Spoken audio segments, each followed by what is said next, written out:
and talking too loud or not talking enough. So give me a couple minutes here. I probably should have done this before going live, but hey, might as well do it this way. What makes a difference?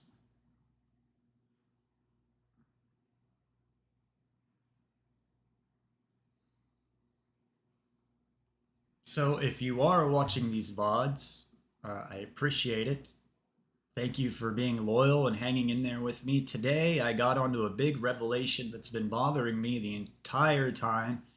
I think it's been 2 years I've been doing this, and I caught on to the big problem I've been trying to figure out. So, should be much smoother from here on out. My voice, my microphone, what was bothering me, I wanted it balanced a certain way, and I finally got that figured out today.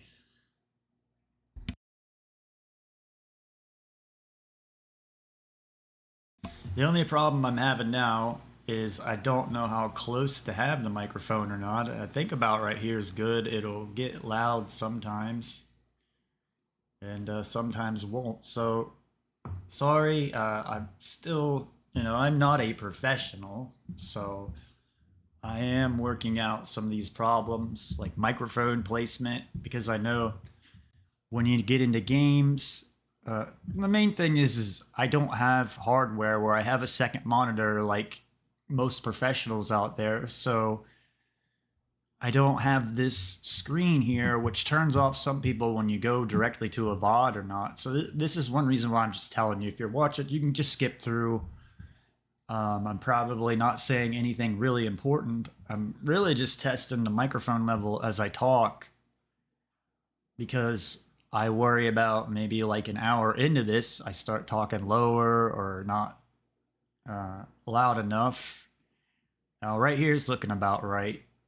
Um, so that's working. Other than that, I think we're pretty good to go here on this VOD review, so we can go ahead and get into it.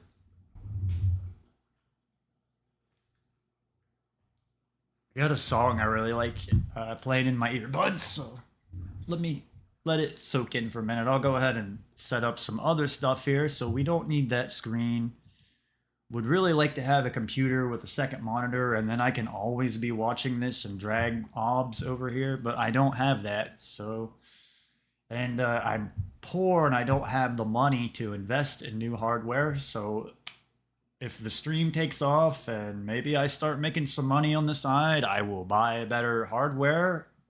I'll take that money and invest it into the stream and buy better hardware to be able to produce more videos because I guess I'm not really happy with how many VODs I can get out a day or what the pace I'm going at, which I realize that's silly on my part. I think I'm going maybe too fast for my experience. Now, there's a lot of people that just bang out so many games per day. I don't know how you watch them. I don't know how they're even enjoyable.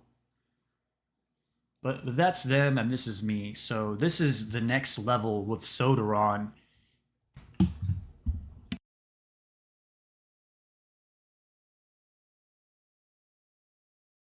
Now this, see, I would like to be able to do all of this today, and I can't. I'm gonna just focus on the Fox versus T1, and then maybe if I have energy or not, I'll do Nongshim versus Genji. But just learning to do this and balancing out my life and everything I've got going on, I can only do it at the pace I'm doing it at right now.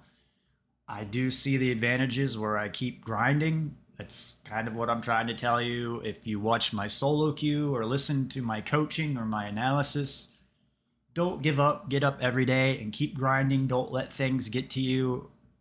If you get embarrassed or there's something you don't like and it makes you uncomfortable, that's good. You want to be uncomfortable.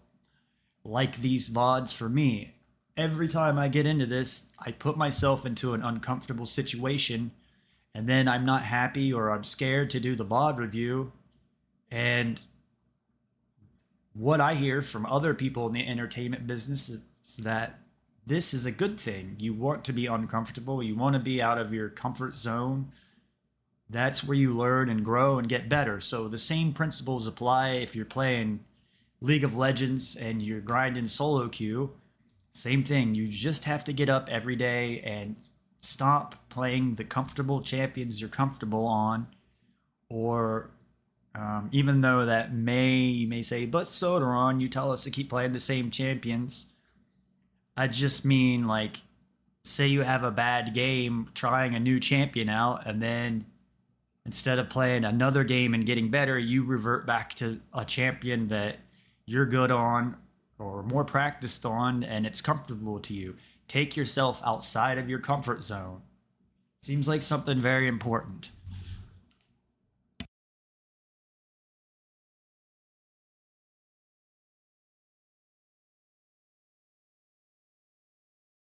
So I don't know. Maybe some of my VODs are that I've done are unwatchable to people. I think it was watchable. You just have to do some mechanics and fine tuning with your remote or your buttons on your hardware, whatever you're watching it on, and you can get really good content of what I've done. I'm just not happy personally because I have very high expectations of myself to have my volume level where I want it. I was a musician and I'm into sound and music and radio and talk shows, and now I finally have the sound that I want. Um, so now hopefully the Windows key works today. I don't know if that will or not. I'm gonna go ahead and pull up what I need for today. So maybe I'm gonna stop talking here for a second.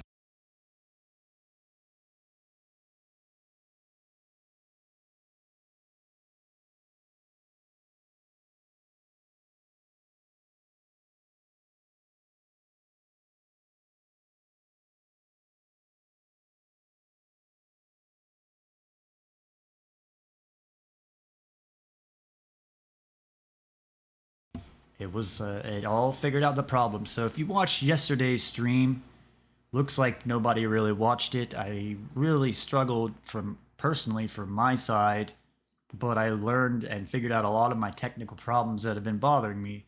Wasn't happy really where the sound setting is. I know the sound's like really loud and it just there's good stuff there, just turn it down. But today and here on out, I should resolve these problems. Um, for you new streamers out there, I wasn't running compression on my microphone. And after doing 2 or 3 weeks, and I've been doing it for 3 or 2 years now, you're going to kill your voice if you don't run some type of compression. And so that's, I was looking for. There's Sodaron setting. I'm broadcaster one. So sounds, there may be some better ones in here to play with. So one thing, we're always fine tuning in this channel, trying to get the sound setting better, or and then this happened to make it so my Windows key didn't work, and then I can't snip out things I want to. So I think those problems are resolved now.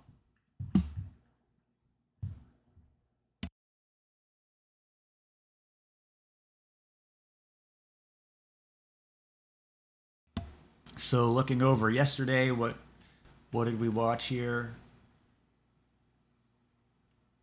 We did Hanwha Life into KDF, and there were 2 games. And I really look at the drafts and try to figure things out. And so I've kind of got my own way that I look at the drafts and try to look at the information. So really just trying to figure out how to share the information I know with you all, because I'm a pen and paper guy. I'd rather sit here and write on a piece of paper and scan it in if possible, and most of you don't like that. So I did some coaching and analysis work with GAM in 2022, and same thing. I tried to do like paperwork stuff and scan it and send it in, and that didn't fly. Everything has to be digital like this, or younger folk will not look at it. So, trying to use sheets here as a way to involve in the stream, next level with Sodaron, and share my information with you. So that's what's going on here. I got this draft page, and then I've got this patch note change that happened. It was probably 2 weeks ago, which now live we're on patch 14.14, and so the LCK still playing on patch 14.13, which also yesterday threw off some of my information because where the patch changed, and I'm new to this and I just didn't look or have the time to figure all this out or set it up. It takes hours and hours just to get the next level with Sodaron off the ground and running every day. It takes a lot of time and energy. So there's that. And I think we're about ready to go. So if you're new here to the Sodaron channel, um, I don't make money. We're on my own dime and watch. So I do have a little sidekick named JD that sometimes I need to take outside to go to the restroom. Or maybe I need to go to the restroom, or I'm not on the clock with Riot Games. So if I need to eat, or with Twitch, I don't know if they pay you, maybe it's different. But if I need to eat or something, I got this little thing here. I put up my AFK screen, and then later on when I upload this to YouTube, I can easily edit this out. Now it takes a couple days, and then I'm not AFK right now, but it's also a marker for me when I'm video editing. But I guess really you get to see live behind the scenes of making a show, kids. So I will give you a heads up if I need to AFK or something. Most people can go and bang this out in like an hour and a half or an hour. I would like to spend at least an hour on each match if I can. So in between that, I'm going to need like a 15-minute break or 20-minute break just to stop, just to rest my voice for a minute. So I'm trying to be professional with this. I've got a lot of wrong advice from people in the scene, and I still kind of go my own direction.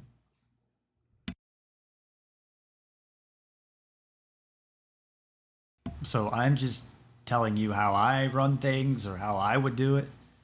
It's not really fun to sit here for 4 hours and be miserable, or 5 hours and you need to eat or something. That's silly. You shouldn't do that.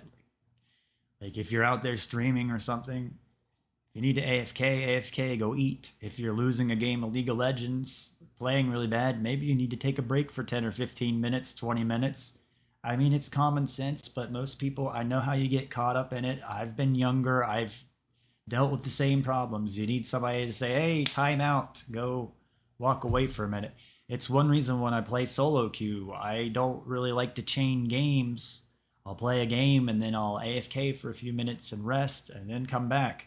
I might play 2 or 3 games in a row, but a lot of times I like to play a game and then get up and walk around or do something for about 10 minutes and then I'll come back in.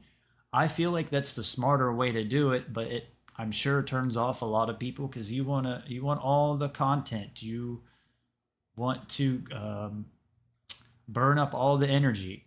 So consume is you're a consumer. You just consume everything. So and I'm more of like a chef, so I want to prepare a whole meal and explain to you what this is for and why this wine goes with this chicken, or this wine tastes better with this, or I made you an awesome lemonade because it tastes great with this pie that I made. I just I'm more of like a chef, so I see a lot of more like McDonald's workers out there that are streamers, and that's fine. You go at your own pace and do your own thing.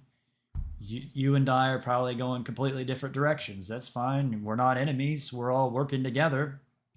So just a heads up when I need to AFK or whatever.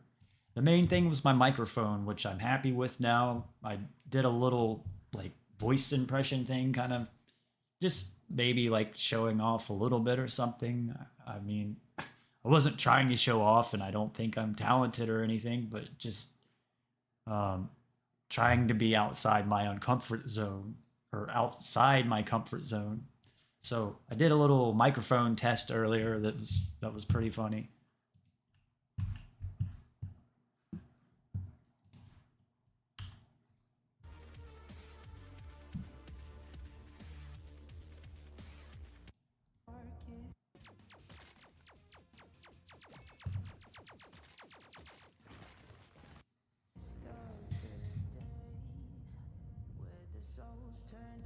I don't know how my energy level is.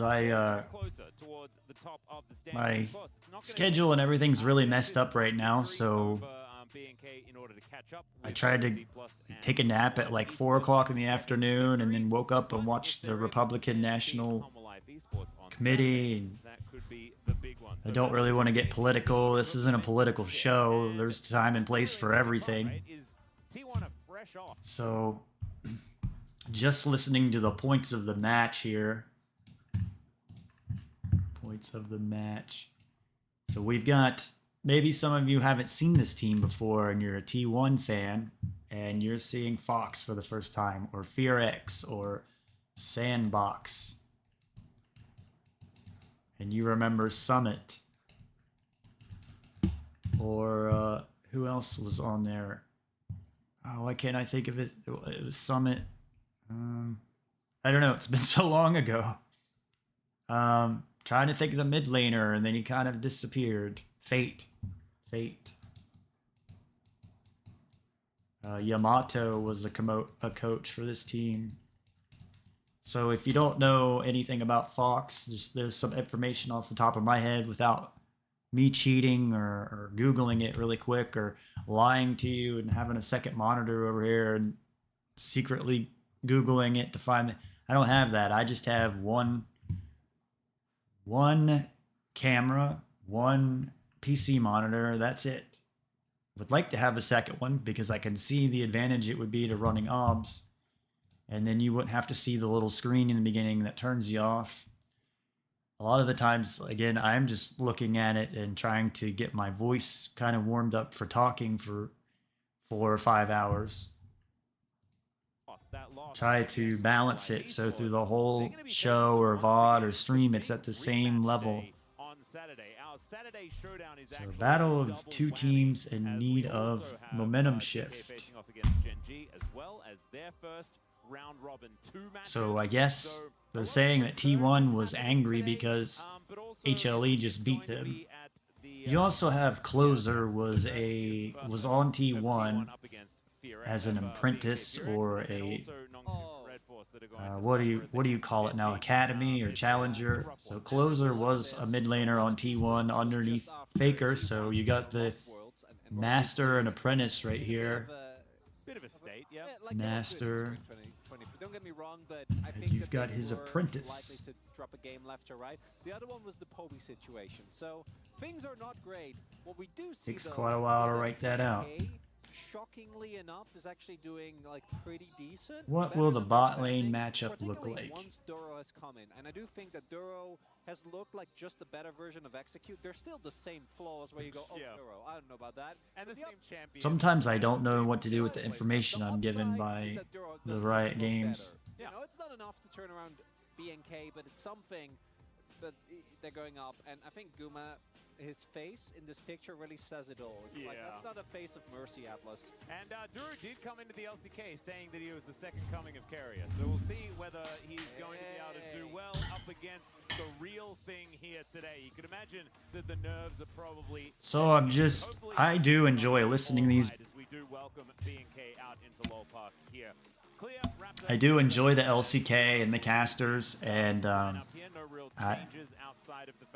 was trying to do these before a couple years ago where I watch them and take notes and stuff, and then I do a stream or a VOD review like this.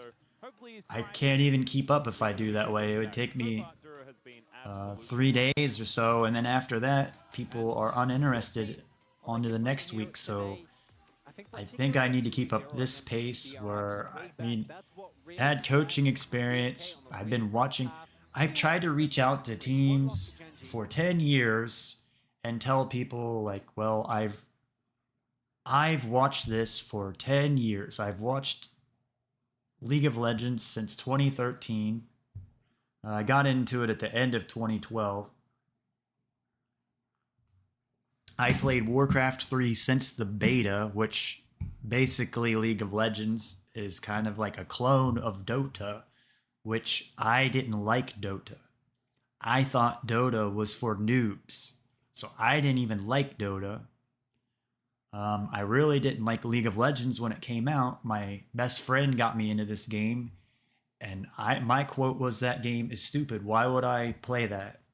And what got me into League of Legends, and it was a thing that Blizzard didn't have at the time, like League of Legends had, because Warcraft 3 had professional tournaments, but most of them were ran outside of Blizzard having really any affiliation.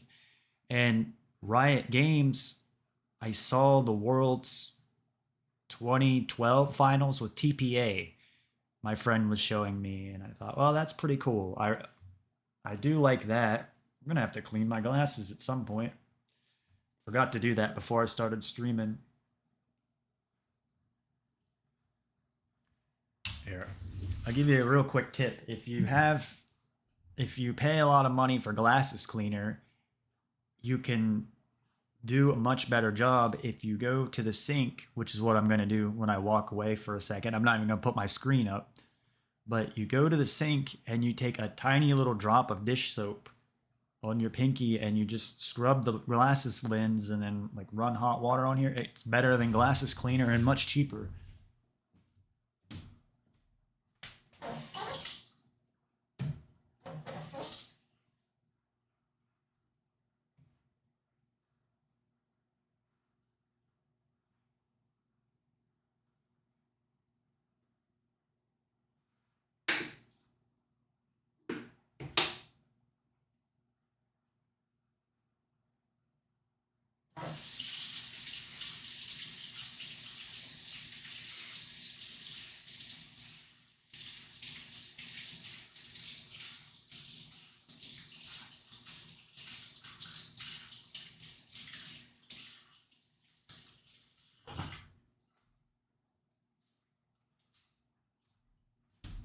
Okay, so again, for years and years, I wasted a lot of money on glasses cleaner when you've got a better glasses cleaner called Dawn or whatever dish soap you have. Tough on grease, gets grease and dirt right off.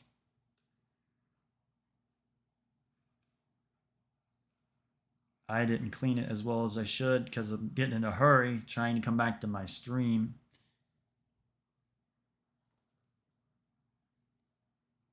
I'm excited because next week I'm getting new glasses, so maybe like around Tuesday and Wednesday. I don't know if I'll be streaming those days or not. I might get behind because I have a couple doctor's appointments, and I don't know. It may throw me off.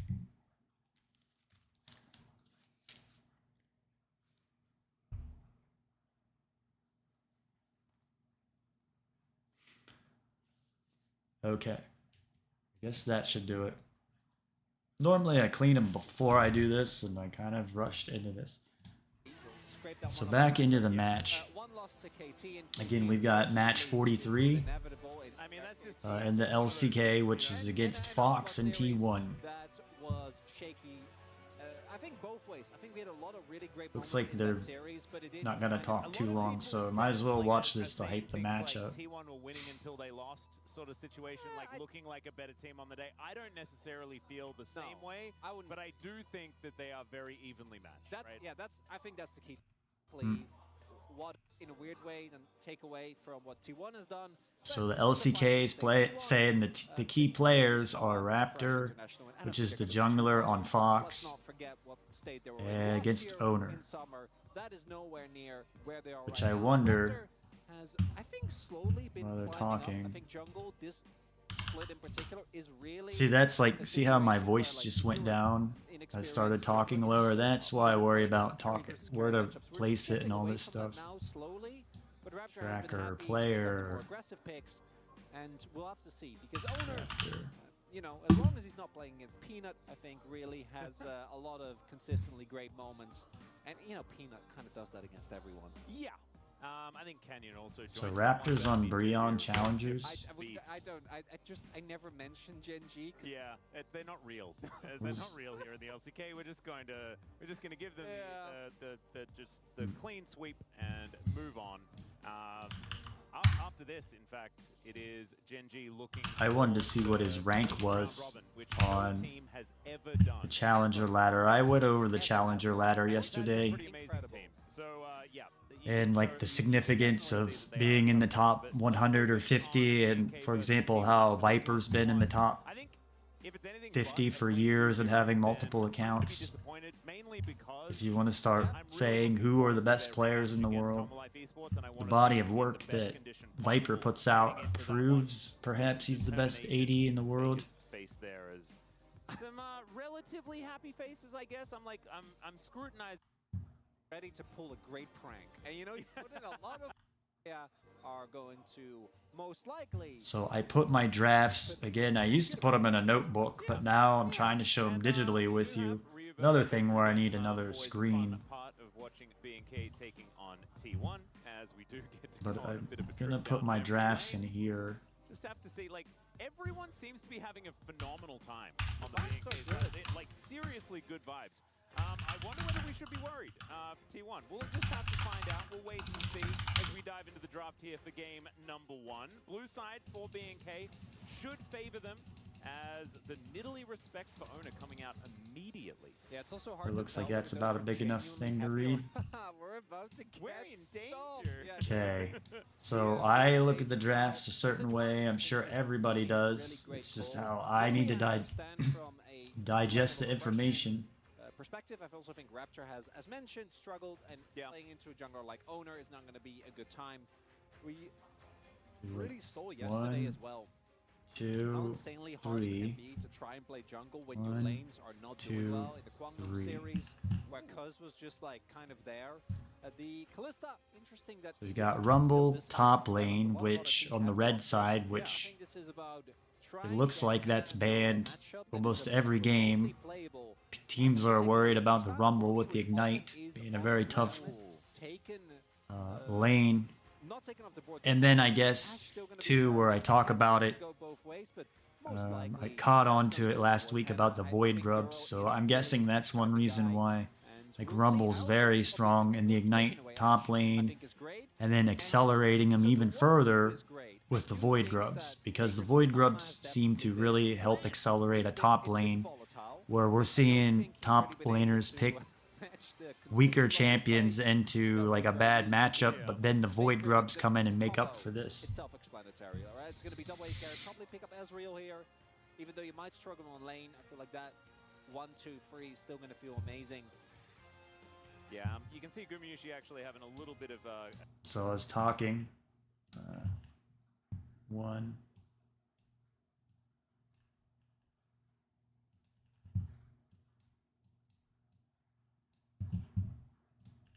Okay. Why? I don't know. It's a counter to Sejuani. Ivern is an AP counter jungler. I've got a note thing here that I normally keep up. Where through my streams, I work through all of this. Where way back now in World Cup, we were in AP jungle meta. And I haven't had time to watch LPL now, so I don't know what the LPL has been doing, but it's really where this AP jungle meta started. I assume it's still going on. Riot wants to nerf this stuff in 14.14. I don't think it's going to shut down the Black Torch and really affect them too much. So, Sejuani, Ivern. What does my notes say? Sejuani is good into Ivern. But they pick Zyra. So this kind of looks like Raptor saying he's not scared of playing into Owner one bit. So they're taking a AP jungler into the AP counter jungler. Don't know why the Ashe. T1 probably wanting to collect themselves a little bit of engage, unless they don't. Ezreal we've been seeing. See the #1 AD pick. We'll see what they can actually do to make sure that they have some way of. Now is Ezreal good in the Ashe? These are the things here. I look at the stats. Ashe.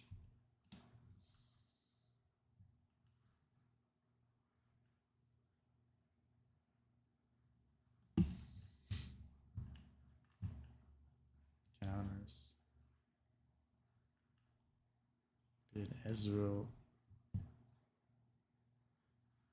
So Ezreal's, I guess the stats are saying has a higher statistical win rate than Ashe.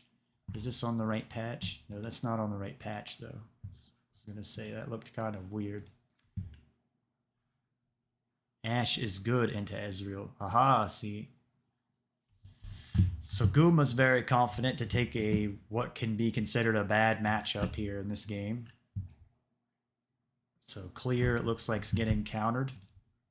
Counter picked. I'm not gonna assume this is the case. Or not clear. There is Henna. the possibility that this is Ashara bottom I lane. haven't just really wanna throw it watched out much there. of I Fear mean, X this year, so I Well, don't this is know a that game much like about. that's- I know about Closer. I don't really know that much about Raptor. He's a challenger jungler on Breon, I guess, and he got brought up to Fear X. It is a historical throwback. I was looking at tracking the pros, so don't doubt what I'm saying. It's what I just read. Because you can play Corki Ashe. Okay, well now I think we are straying too So far the away Braum from I mean, I think Zyra mid's the best way to play her personally. is Braum a counter to Too Ashe. fiddly. Too fiddly getting around the jungle. Yes, and and making yeah, he great would plans to do everything counter for with you. the Unless wall. You have like a 305 clear, and it's you don't even have to get your plans but right. Okay, but it's so fiddly.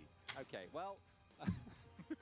Narban Looks like on they're gonna Fear go for X. 1D. This is a very clear Leona signaling. I imagine the Leona are going to get banned away here on the side of Cassante BNK. ban. And the one big upside for T1 is that if you go for Arthur Leona here, there obviously is some punish potential, but the Braum is already taken away, which is one of the big ones. Yep, And like you that. also get counter pick for top. So Zeus will then be able to just counter pick into whatever clear has been played. Zeus has definitely been volatile in both his playstyle Kind and of a- technical. It's going to be the Well, Karma they take away instead, so Karma. they're fine.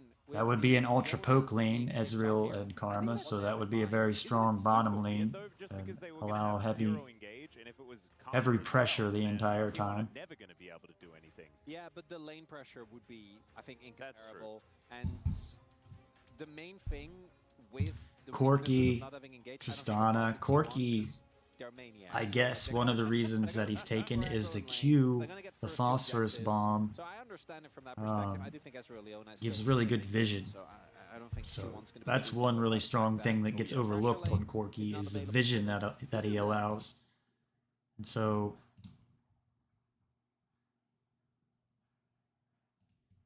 3, 4. I haven't done this for a day, so I got confused. 4. All right. clean way. Thinking the Leona, thinking if she would, like, that's probably not that great of a matchup into Zyra and Ashe, the Leona. And then the Alistar, does Alistar counter Leona? Like, statistically, what does it say?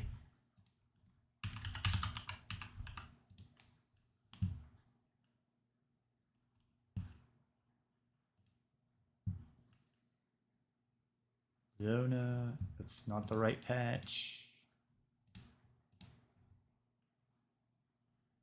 Yeah, Alistar's good into Leona, which makes sense because she tries to come EQ, W, auto attack, R, auto attack combo. You can headbutt her away or headbutt pulverizer, so she can't engage. To kind of end the draft, the Jax is not. I don't really know why the Ivern. I mean, it's exciting. I guess this is Yeah, like showing off maybe because Canyon just played Ivern into a really bad matchup and won. So T1 are trying to level up and stay up there with Gen G. Even though stage 1 Aatrox hasn't necessarily been standout due to the fact that Aatrox not really autoing as much as something like a Jax. would. Clear, I This don't is- know that yeah, much this is about, easy. so No front line. Well, you have Leona, I guess. I mean, this is the classic. so he's That's going the to throwback, just but blind pick Jace Aatrox is top. already strong, and Jace is gonna get And then buffed T1 next is going match as to, well. I So guess, honestly, as many- is Jace try a and get counter as pick many Jace games in as you can. And Zeus is also to gonna have his skin Aatrox. release sometime soon, so I gotta crank up that Jace. Put my put my draft here in my sheets. So there's the first draft.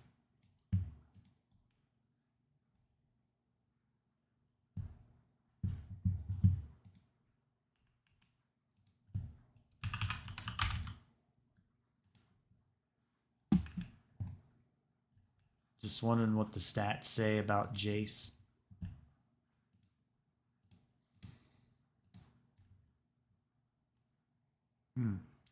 Doesn't say.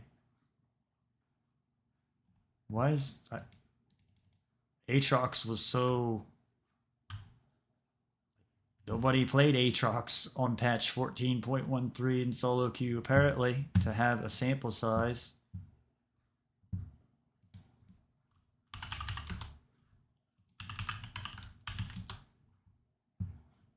Guessing Jace is good into Aatrox.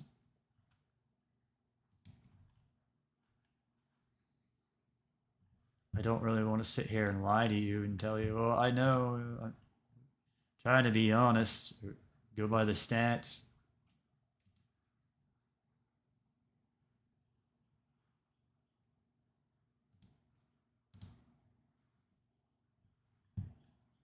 Aatrox wins the... Yeah, so Jace is... I figured Jace was a counter to Aatrox. I just wanted to look.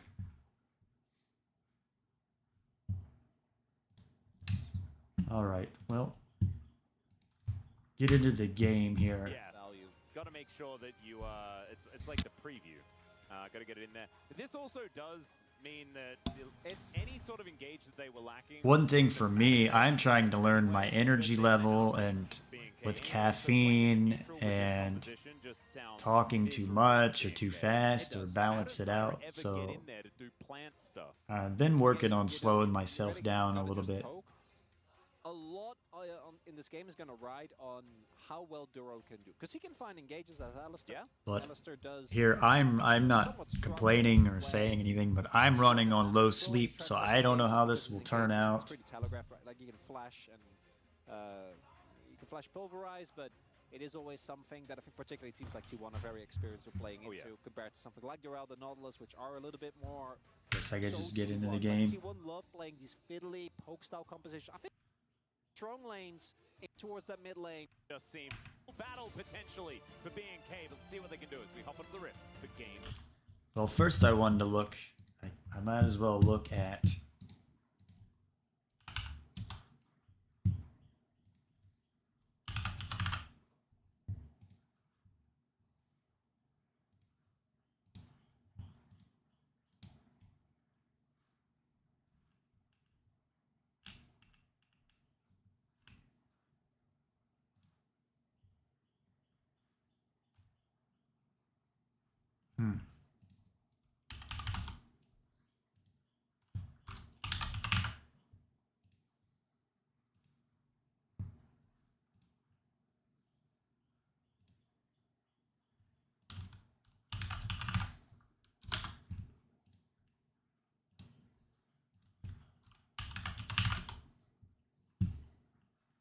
Ivern. I just wanted to see what Ivern into Zyra's win rate was, because this says it's Ivern wins against Zyra 30% of the time. So Ivern into Zyra's bad.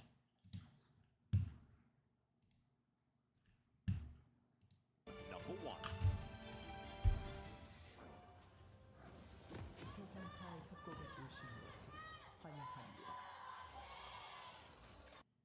Your father knows about saving money. Everything I'm wearing, I've had since boot camp.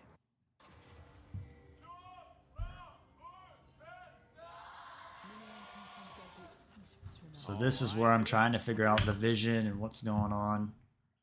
Taking a look at the vision here now. I first see that the bottom lane has their 2 wards. So 2 wards.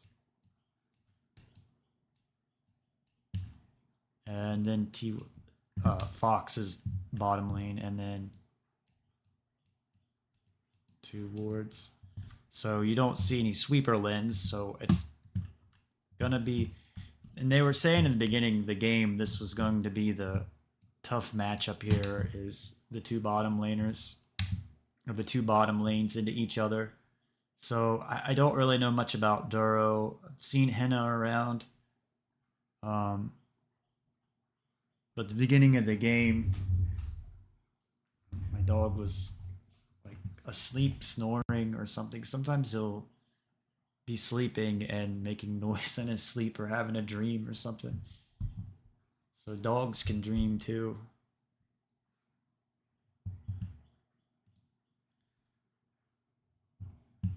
Also the junglers, because I'm going into this because it links to my content and the past VOD reviews we do here on the next level with Sodaron,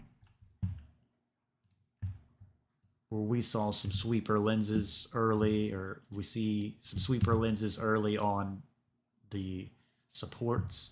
Well, in this game, at least so far, we're trying to figure out like what time is it. It's probably like 30 seconds or 45 seconds. And looking at this picture, I was saying yesterday in my stream, the players fan out and it's like a man-to-man like you'd see in football. Pretty much have vision. Each laner has vision on the other laner. So I call that man-to-man. I'm a fan of the Baltimore Ravens. Their defense plays a lot of that.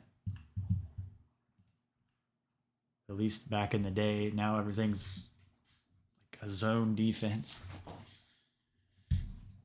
So I like sports. That's what kind of pulls me into esports. But then there's, to me, from what I've seen and kind of trying to do some coaching stuff, it's more like a marketing thing than anything.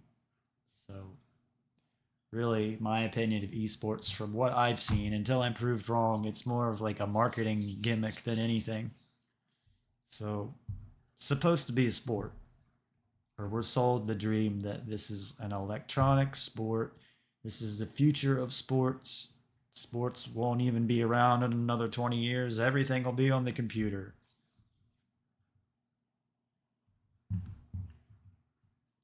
I also see the Zyra seeds already, which I would give you extra vision. So Fox will have some extra vision in here on Owner, I think, unless Owner steps on the seeds. But just standing there allows you some extra vision when you're playing Zyra. So both bottom lanes are set up to play aggressive because they have the extra ward. You don't have the sweeper lens. So you see a lot of games when you're watching this where one team, the support has a sweeper lens. Now Faker just went back and got a sweeper lens. So this is telling me that he's going to roam a lot, or he's trying to protect Zeus up top here in the first 10 or 15 minutes of the game. The Void Grubs.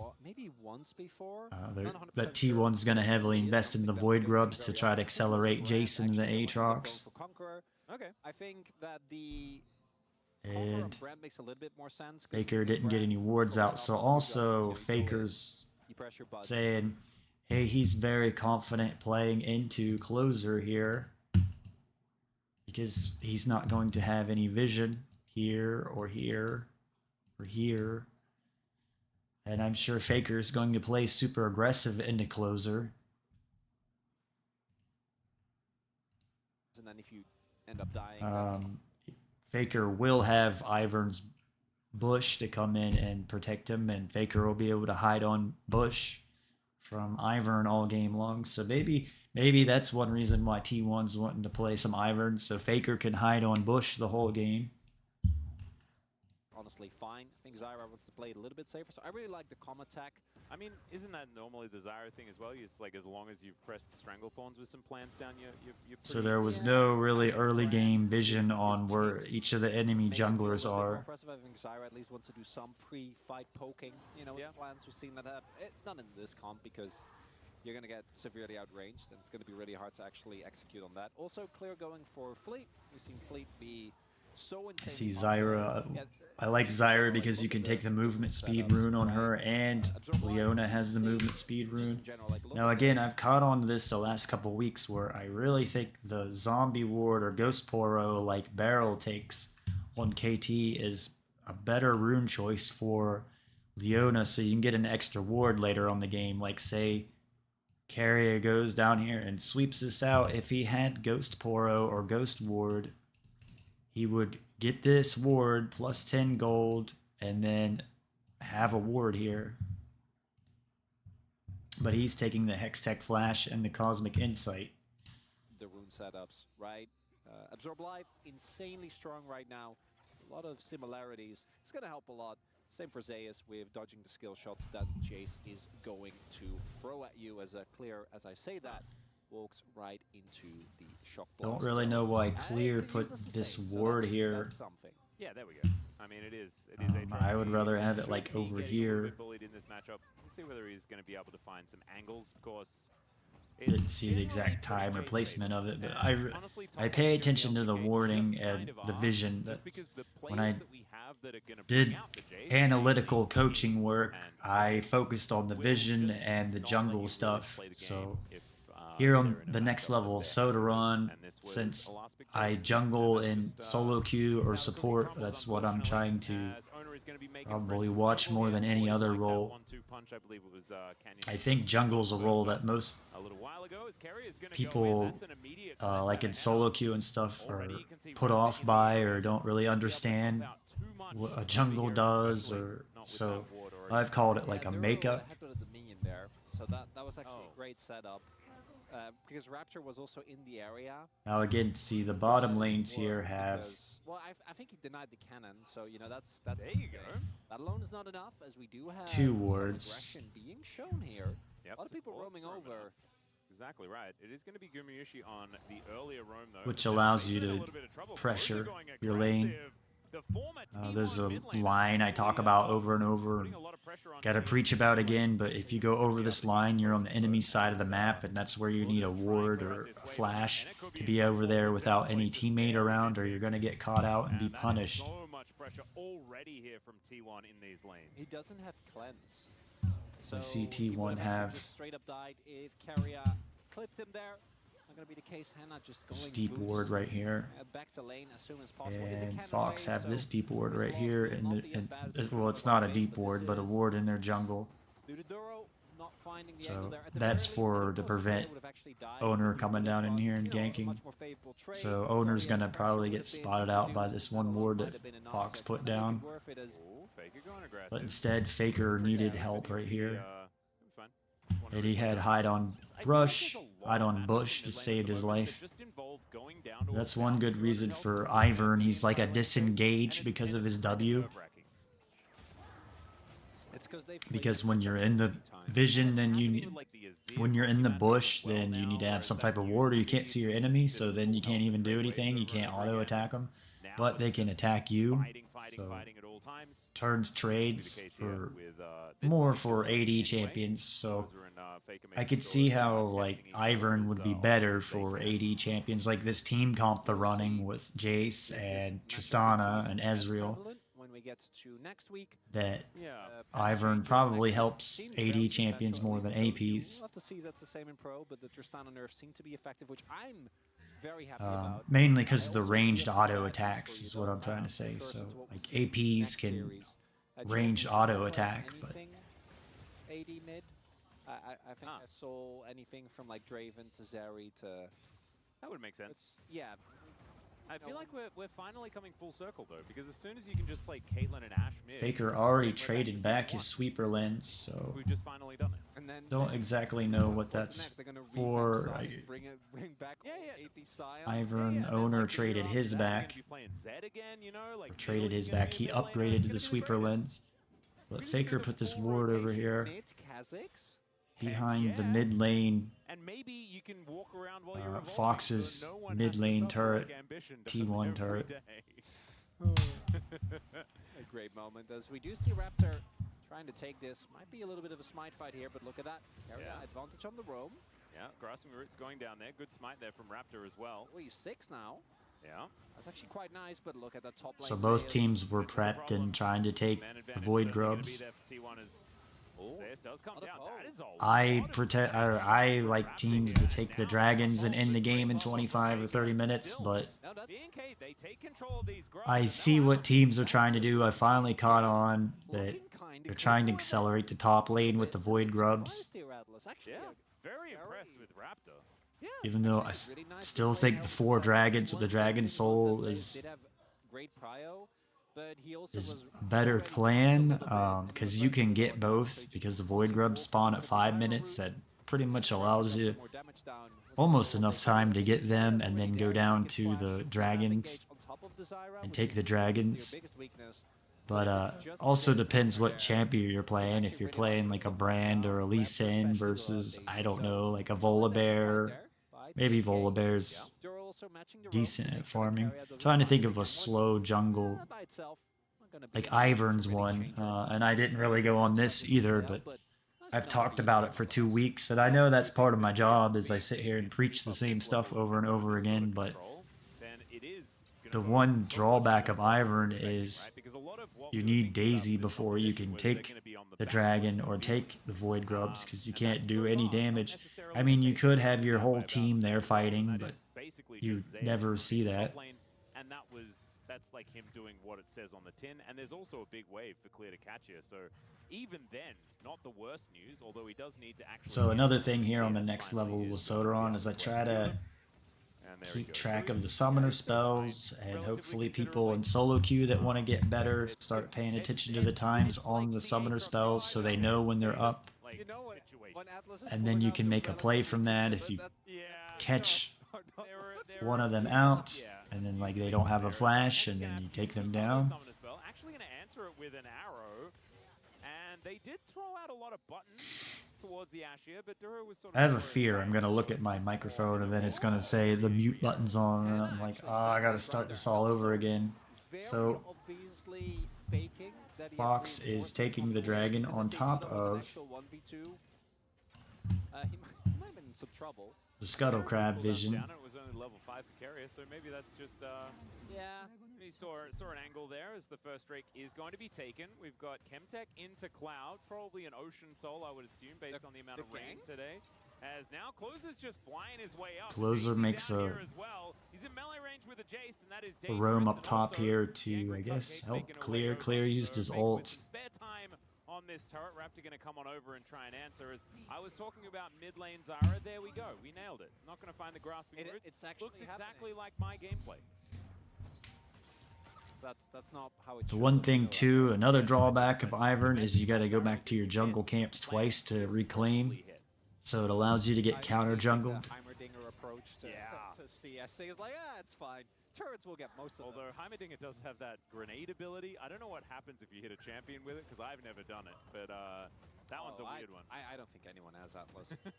We're not meant to know these things. This does mean that T1 actually gets pretty nicely. The buffer. Yeah, is he actually going to be able to find it though? The Buster shots. I was gonna say, what I was looking at is this top lane matchup where Jace is 100 CS to Aatrox is 73 CS, and then Duro was very clearly looking for the interrupt mid jump. Obviously, Tristana. guessing that was maybe why Closer obviously went up top to relieve some pressure for Clear. Nicely done there. Absorbs the game. Raptor was also there, which actually I think it was a really cute setup there from BNK, because you have Duro walking out of vision, and then you have, in case Faker ends up, jumping towards the top half of the map, Raptor waiting there, but not going to work out. Still, though, the fact that there's no first blood, the fact this game still seems relatively playable, that's not enough. It's not like T1 is playing, one of those compositions where they kind of start falling off. I think this composition does really well until very late. Arrow is going to find the tree as Duro going to avoid the true shot. I was gonna say, is that Ash's ult, but yeah. Still, we're once again doing this thing where Henna throws out an arrow and there's kind of no one there. I don't know why Guma took the barrier instead of cleanse here. I would think you want cleanse for the Ash. Yeah. I do like that. His hit rate has been pretty good. And like the Zyra ultimate. 80 carry Ash. We've gotten so used. So to I that. don't really know why Recently, the it's been a lot more of The barrier, maybe there's some thinking that there's synergy with the Ivern shielding, and you got the barrier, so it does a lot more, But Faker, he's like, nope. resolves a lot more damage or counter than what Still be an angle. like a cleanse would from a hard CC. Yeah, player standing guard should be able to catch this wave, and Zeus is actually on the back. Yeah, he's not going to walk in, just catch the wave. Faker went up to push out the wave. He's gonna.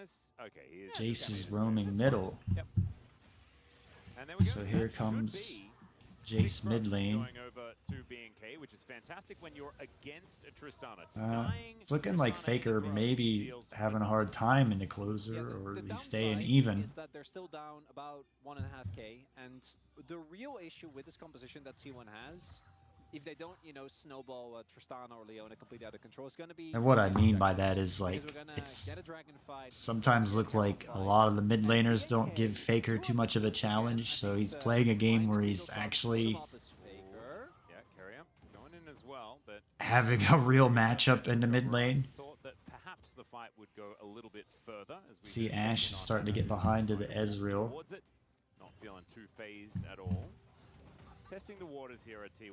I still feel like they haven't necessarily turned it on. Ashe's just flash yet. is Still down, looking for that Closer's big teleport is turnaround to open down, this game up. Fox's teleport's So about to be far, back up. AK have sort of not given them Jace is those about to big have his opportunities teleport up just too, yet. so there might have been some posturing for cross map play there too. Why Jace went mid or something, 'cause There's not a whole lot happening. Yeah, the Dragon's up in 50 seconds, and the Rift Herald will be up in a minute, He's doing a so lot better. I actually played some sure some Swarm type games of with team him fight's before brewing going to here, work. as Swarm games? What's that? Swarm, the looks like Swarm Fox games. is I in thought you there said trying to Swarm take games, like, the Krug camp they away, or like duck get some games? jungle Okay, away here from goes the Ivern. arrow. Graspy Roots connects, and there's your first So- one, and it goes to Duro. Looked like well-earned. Ivern was Not in, what you There's your owner first was in the one. wrong spot at the wrong time. Some Swarm games. Recently. Not Of a whole anything. lot happening. Yeah. Have you spoken to Daniel Ox Harrison recently, and is he still underwater? He's doing a lot better. Actually, To Daniel Ox, much That's not- much that's not of a any. whole-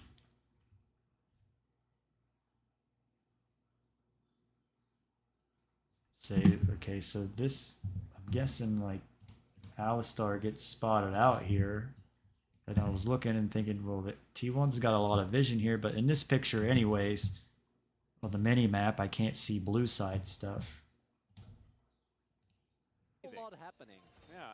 Have you spoken to Daniel Ox Harrison? So there was nothing there for Fox to take, so maybe they decided like, well, they can't dive, there's nobody there. So you shove the turret out. I was just seeing what, trying to figure out why owner got taken down here. He was just at the wrong place at the wrong time. Still underwater. He's doing a lot better. I actually played some Swarm games with him before going to work. Faker's coming in behind here. Roaming top lane. Going through there, through T1's top jungle. Swan games? What's that? Swarm, the Swarm games. I thought you said Swan games. I'm like, are they like duck games? Okay. So that was just a beautiful coordinated play there from Henna and Duro with the Alistar flash engage, and then the Ashe arrow. Not again, I don't know. In team fights, I think you would need maybe even Faker a cleanse.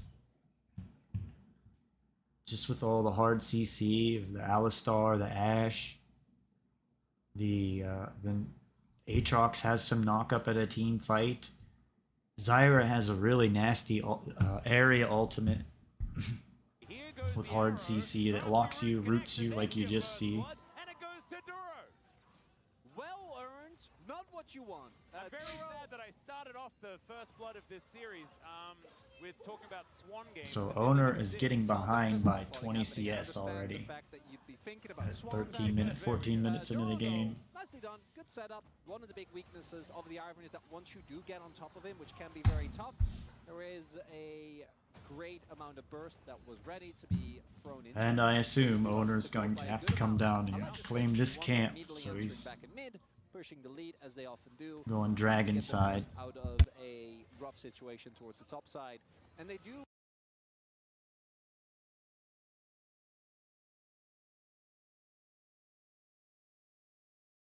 Pushing the lead as they often do. Going dragon.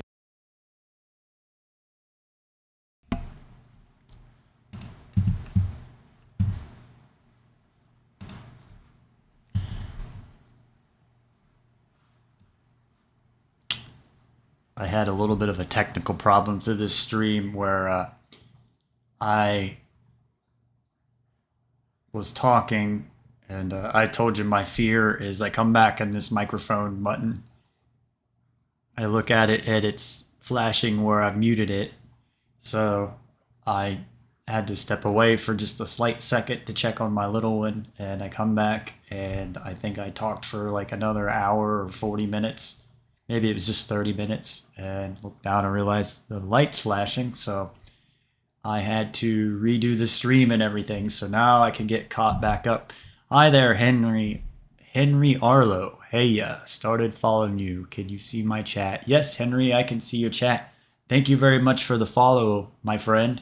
Welcome to the Sodaron channel here at twitch.tv/Sodaron. I have a goal that I'm trying to get 50 Twitch followers right now. You would make my 36th follower, Henry. So please, if you like my content, tell your friends. Yes, I can see your chat. Normally, when I'm doing these VOD reviews, I don't get too much chat in here. Now, when I'm playing solo queue, I tend to get more chat. So I appreciate you showing up, and thank you for the follow, my friend. Please tell your friends. Really trying to get this channel off the ground. Once we get to 50 followers on Twitch, should get affiliate and things should start taking off a little bit more. That's why here lately I've been working to be a lot more professional when I'm doing the stream. So I put in the hours, I just need the followers. And today I got my microphone setting correct where I think it's okay now. So I appreciate your follow there, Henry Arlo. Thank you very much. Trying to get back into this game now. We were what, like at 13 minutes? 13 minutes and 51 seconds. So now we can get caught back up. Yeah, about right there. Okay. So here we go, back into this game. I need to pull up Epic Pen. Wow, that's really loud. Yeah, this needs to go down to there. There we go. I had a fear here when I was I had to restream my stream. Is the only efficient way that I thought I could fix my problem. So I thought, well, I don't really need to do the hour and a half I just did. I'll just stream it and then come back in. So I'm learning to use OBS on here. It's a one-man show on the Sodaron. And again, Henry Arlo, thank you. This is the next level with Sodaron. This is the show we're trying to take off and do VOD reviews of the best LOL Esports League of Legends games. Right now I keep going to LCK, but that's been my interest and hobby. If there's other regions and stuff that people want to see, I would gladly do VOD reviews of other games and regions. Please don't pick challengers. I mean, if you want to see challengers, we can do it. There's a lot more cleaning up with that stuff. Takes a lot more effort to cast, and I get people in the scene telling me that, oh, you need to do challenger stuff, and I'm 38 years old. I have no really interest in the challenger scene. I've been watching this for like going on 12 years now. If it helped me get my profession, yes, I would do it, but it would be work for me. So right now I just do my hobby stuff where I have an interest in the LCK, the LEC, the LPL. I've done some LCS VOD reviews as well. I thought they were pretty good. A couple years ago when Team Liquid had, or a couple years ago, was it a year ago? When Summit was on Team Liquid. So anyways, to get back into this game, was interrupted by my little one, but you'll have that. We don't live in a perfect world, so it's more about not controlling your life but more about learning how to fix and solve the problems that you're going to have around you, because we don't live in a perfect world. It's really easy to sit and watch things on the internet and the computer and think that you live in a perfect world because you're on a machine that you think you're in control of, but look how many problems this machine causes us. So, back into this game. I just needed to pull up Epic Pen. There I go. Learning to use the mute button. Hopefully that's the last one where I go for about 30 minutes and forget that I hit the mute button. But again, I don't live in a perfect world, or we don't live in a perfect world, so it's more about learning to handle myself in situations better instead of trying to control everything and think I'm in control of life, and then when things go wrong, you get upset, you get irritated. Not what you want.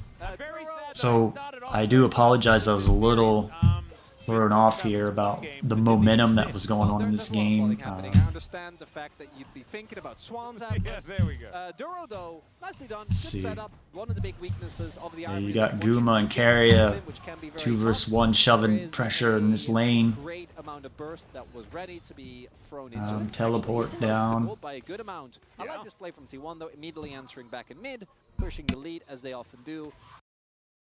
Duty calls. Hopefully I don't forget to hit the mute button this time.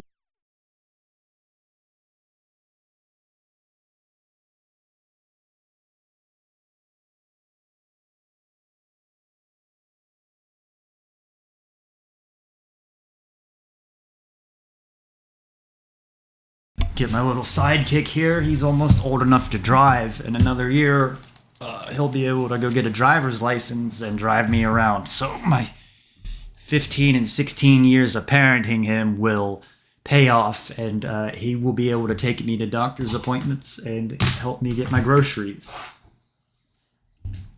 So in this situation, Closer's teleport is down.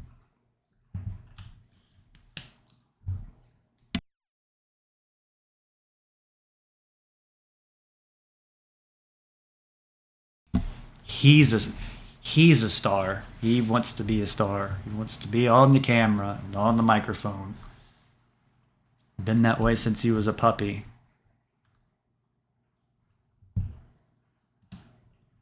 So Faker's up top here.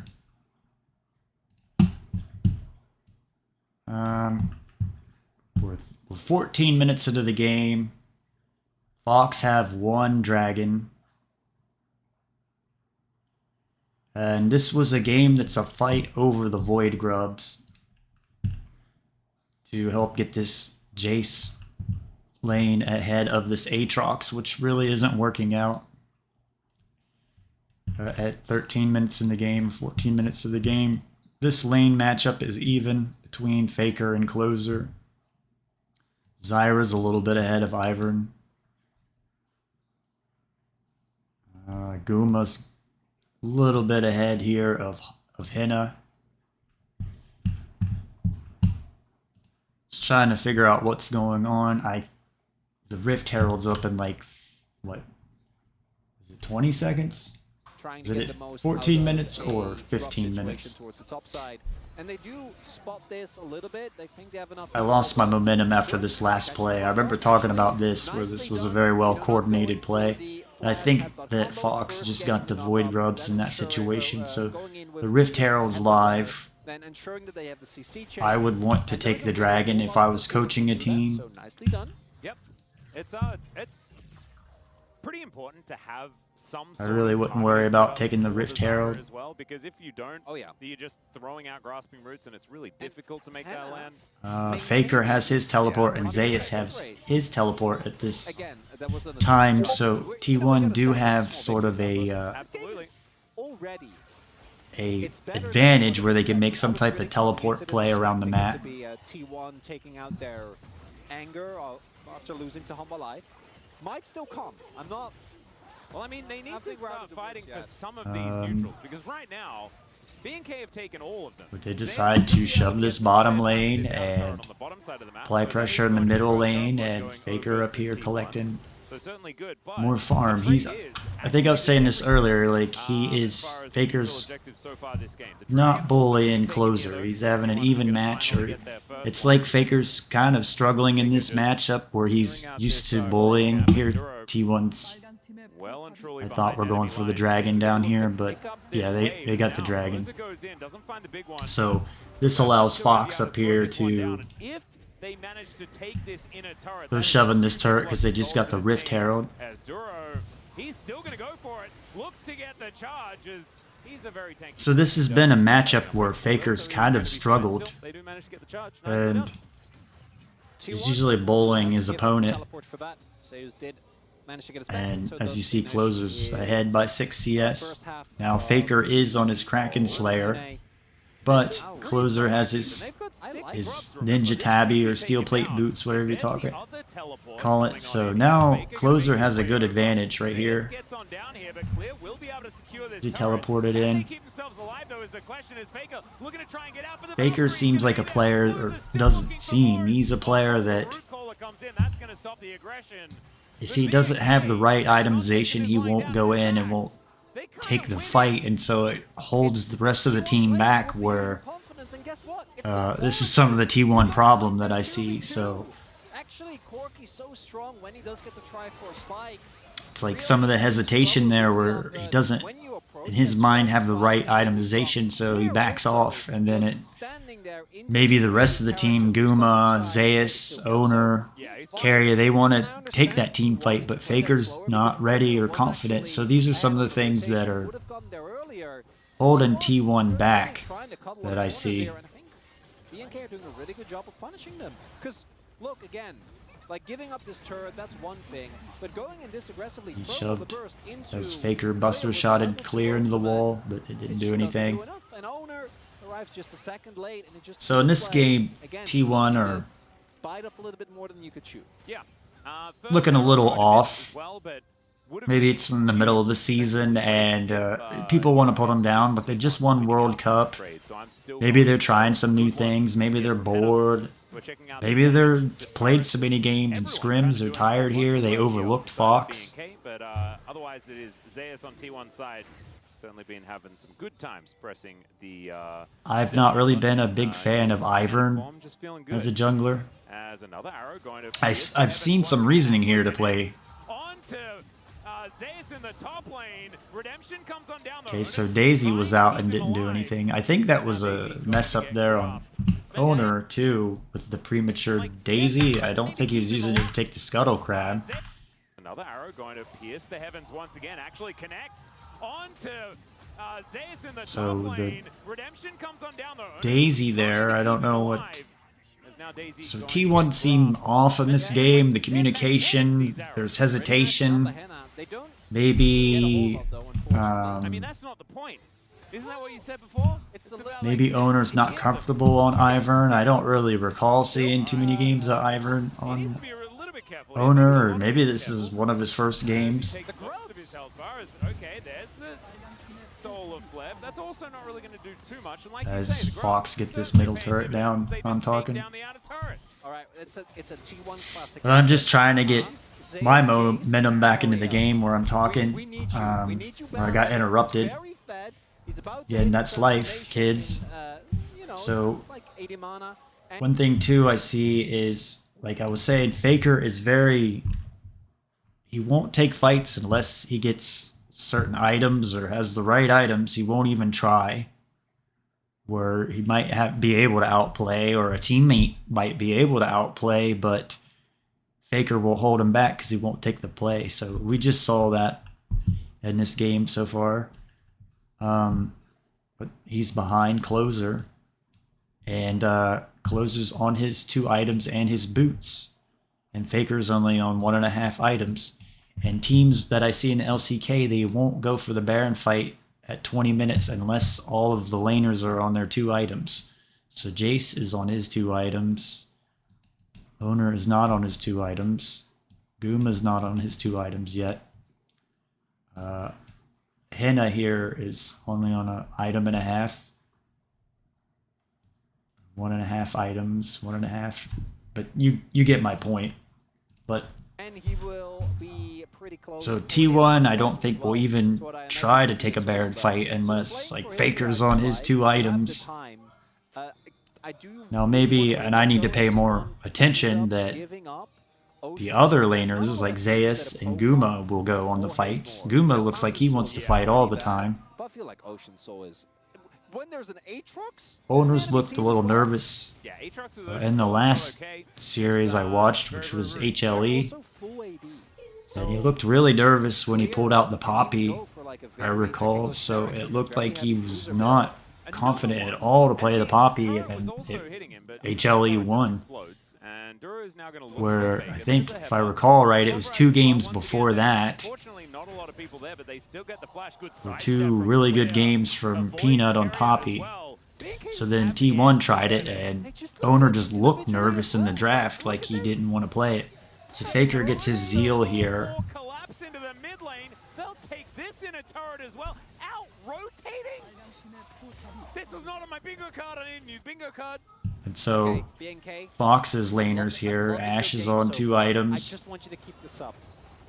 Closer, as I said, has been on 2 items. So Guma's behind. He's not on his. Okay, Guma just got his 2 items. And then T1 gets like 1 fight at Baron. They ace you.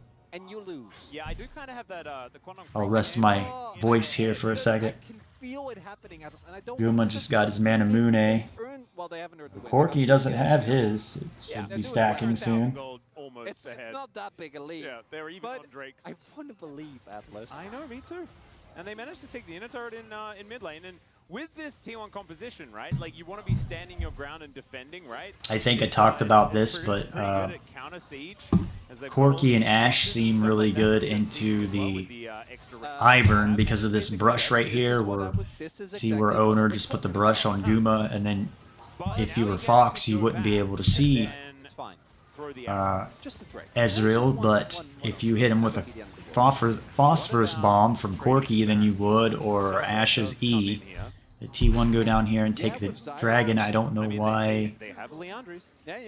This was some hesitation where Fox could have just straight up went for this Baron here. Because they know T1 were down here taking the dragon. I mean, Ash is a little late. Closer's teleport is down.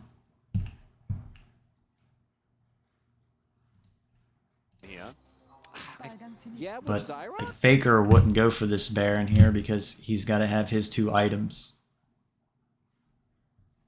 So what we got the Warmogs on Alistar. So what I'm saying is Fox is ahead where they could, I think, win this Baron because they're basically on their 2 items. Aatrox is behind. I mean, they so have Leandris. Yeah, you can. Fox probably could have got this Baron while T1 were taking this dragon. Now the rotation for T1 is really easy, and it's so there was some hesitation there. Are going to spot it now. Do know this is going on as Duro. Oh, Arrow is going to pierce on through, but now Duro could be in a hole. Or maybe Fox could have forced a team fight at the dragon if they wanted to. And Faker, again, he's not on his 2 items. I don't think he's confident for a team fight. He seems like a player. He's old school, so he's very stuck in his way where he's off.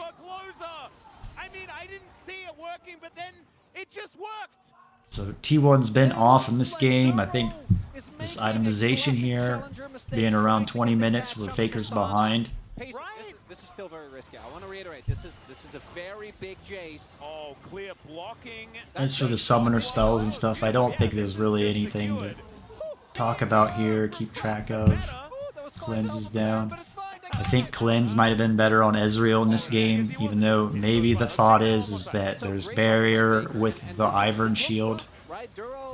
Tries to get away, but then crucially the E connects. So Carrier goes all the way in, and then Clear, actually standing in the brush with the Aatrox, gets the early reset. And that alone doesn't look too bad, but then here, Duro, this play onto Guma. Oh, man. Guma playing very far forward. Ezreal feels so safe. Rush looked like it really didn't do anything there for Guma to save his life. Probably because of the phosphorus bomb. from Corky. This play. He's got the brush on him, but I think he gets hit by the Corky's phosphorus bomb, or Guma would have survived this.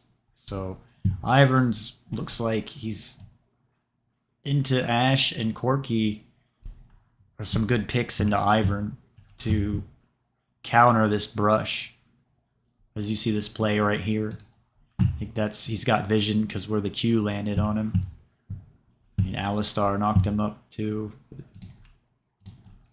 Then you have Ash's E for vision in the brush as well. If you get CC'd, even with a preemptive barrier, ends up going down. The CC is there, and what a 1-2 from BNK. Get the Red Bull Baron power play.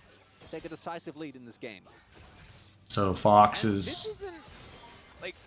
3-4K ahead. Taking some liberties in this game, you could say, right? They have been playing a little bit fast and loose. But So people wonder why the Corky mid, the phosphorus bomb, I'm genuinely allows you to have really good vision so lifeless. on the two side brushes, for example. Because the thing that's been the Keep you most from getting sad about ganked. this So squad that's is one reason to play the Corky, and then you got the W to escape out. The rockets from the R might give vision too. I haven't played Corky for a really long time. It's a really good Ash ult. What is this? Targeted arrows? I think you probably need cleanse again for on Faker even. Cleanse and a barrier. Completely out of control. We're moving towards a 6,000 goal And so Fox is taking advantage of this Baron buff, which is what you want to do. If you get the Baron buff in solo queue, it's really good for getting these first turrets and inhibitors. Baron buff allows you to break into the enemy base, as I say. Takes a lot of damage there as well and will go down. Yeah, the problem is there's only one Zeus. Like, Zeus is a free item spike. He's insanely strong. But Now Ivern's got his Mikhail's Crucible, so maybe that'll help with, I think there's just too much CC with the Zyra ult. Unfortunate Tristana games. Yeah. This one, not his fault. Zyra's got that area smite that slows you. Catches him completely. Duro also So ensuring that maybe Duro if not Guma actually had into cleanse on this now, game, it like would the make a synergy difference. between Maybe he would have won that fight where he got is really, headbutt pulverized in the Ivern brush, and then Corky Q'd and E'd and auto'd and R'd. I'm vexed, Atlas, but I'm happy. Maybe the cleanse would have saved his life right there. Yeah. It's just really impressive stuff.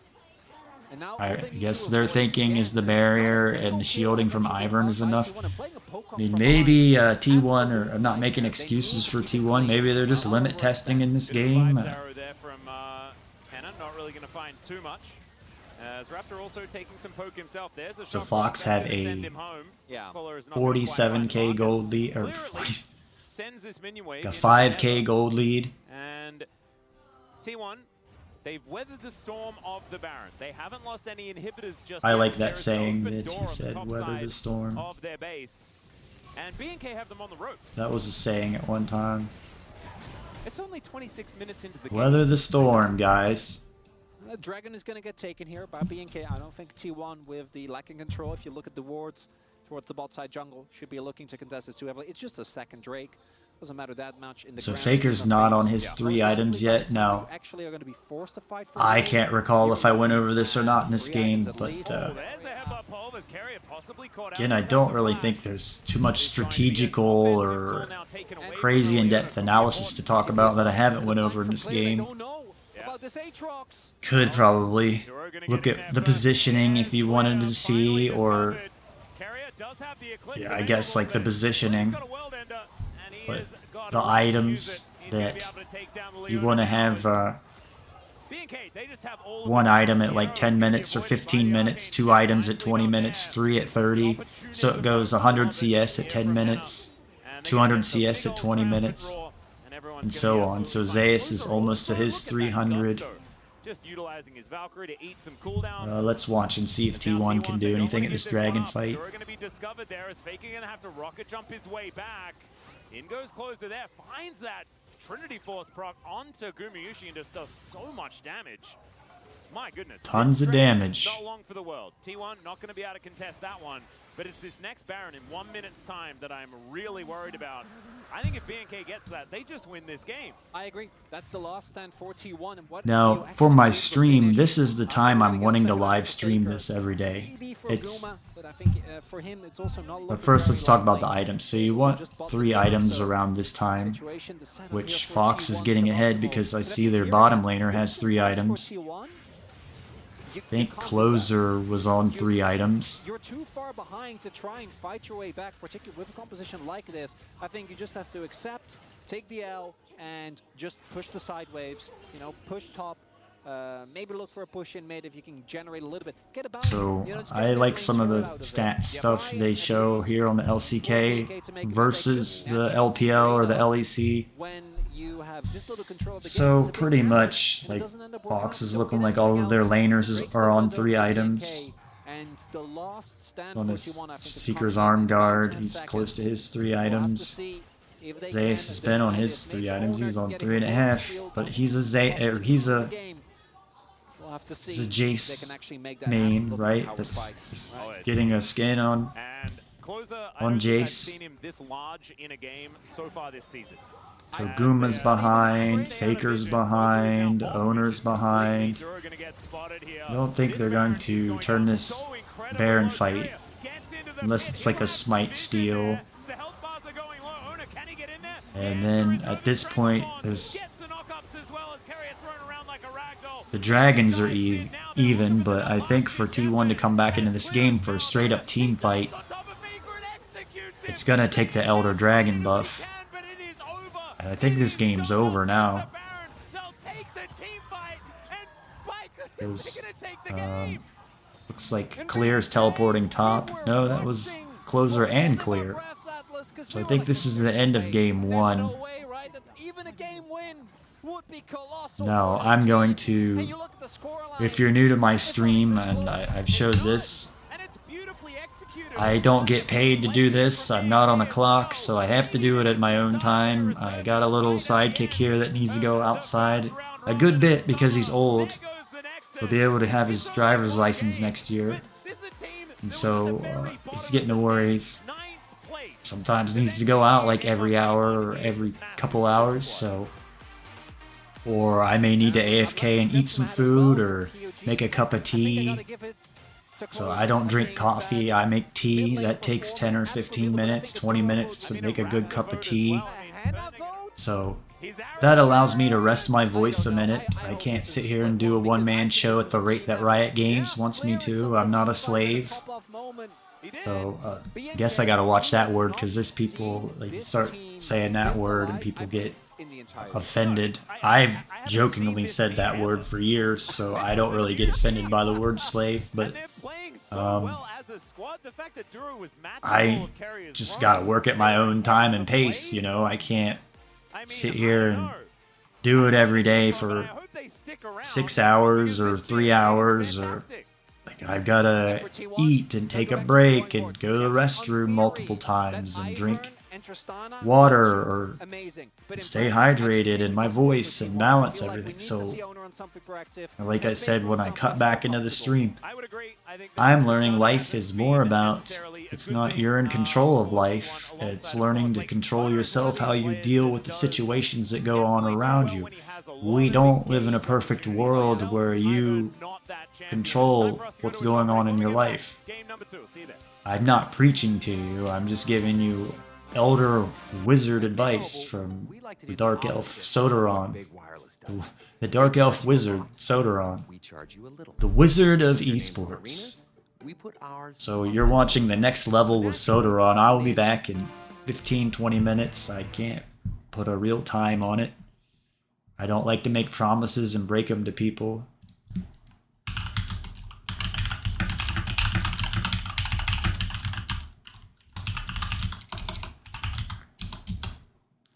I don't have a second monitor, so I can't drag my chat over.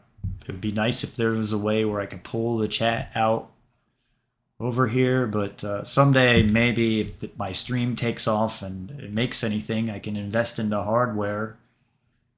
Maybe I get some subscriptions and follows, and I've got a PayPal link somewhere, but again, I'm not selling myself or asking for money. maybe someday if I get professional or you think my content's professional enough, go ahead, whatever. But I perhaps will have a second monitor that I could put the chat up on and have it there all the time. I do have a phone and I could go on and have the chat on my phone if I really wanted to. I'm trying to get away from this little screen right here. I'm sure a lot of people get turned off by this, but I talk a lot while I'm doing it, so I hope maybe you're like, well, this is a good time I can look at my phone and I hear Sodaron's voice, so you're not even looking at this garbage over here. But you know, if I'm on this screen right here, I'm like making sure I look okay, my voice range is okay. But I'm gonna take my AFK again on my channel. When I need to take my break, I am doing. Did my stream go down? Hopefully my stream didn't go down. That would be the next thing, or my internet go out. That would probably be the next thing. You got to roll with the punches. If you're streaming the way I'm doing, I'm trying to do a VOD review, so I plan to do this for YouTube, but I'm also doing it on Twitch and allowing you to see how I make them. I can at least go in and clean some things up that I can't do on Twitch, but that's fine with me. What was that? I think this place is haunted. I just...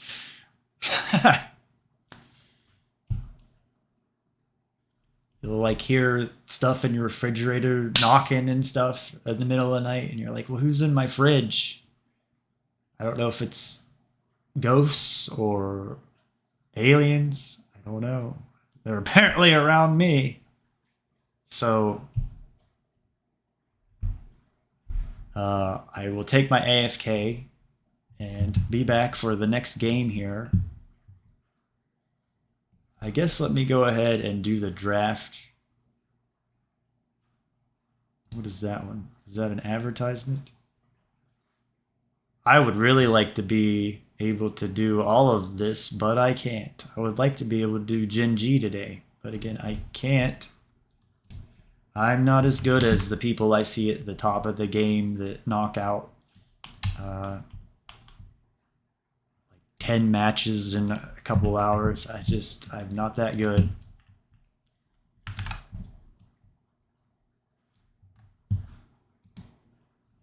But I'm going more for quality than quantity. Where is the end game page?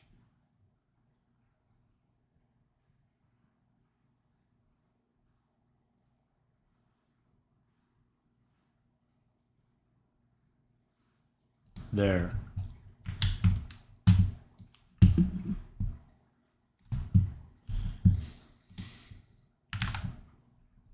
So there's game 1, and next we're going to be on to game 2.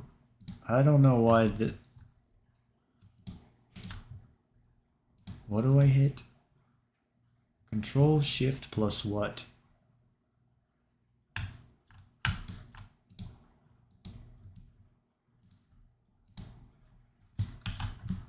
Game 2. So I will be back, Soda Stream. Be back shortly.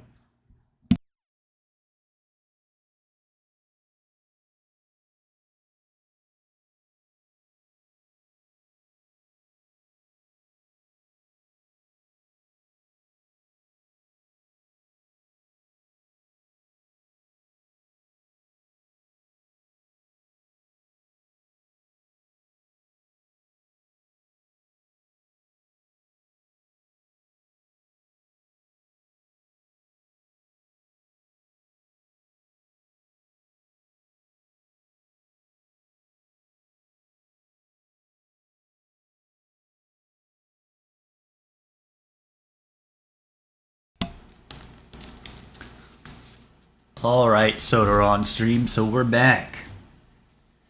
Back to look into game number 2 of T1 vs. Fox.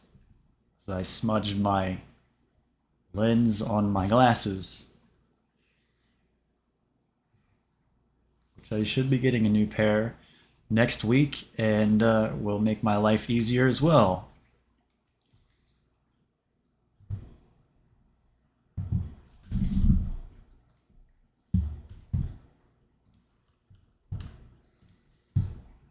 Okay, so game number 2, and why I'll just play the broadcast here for a minute.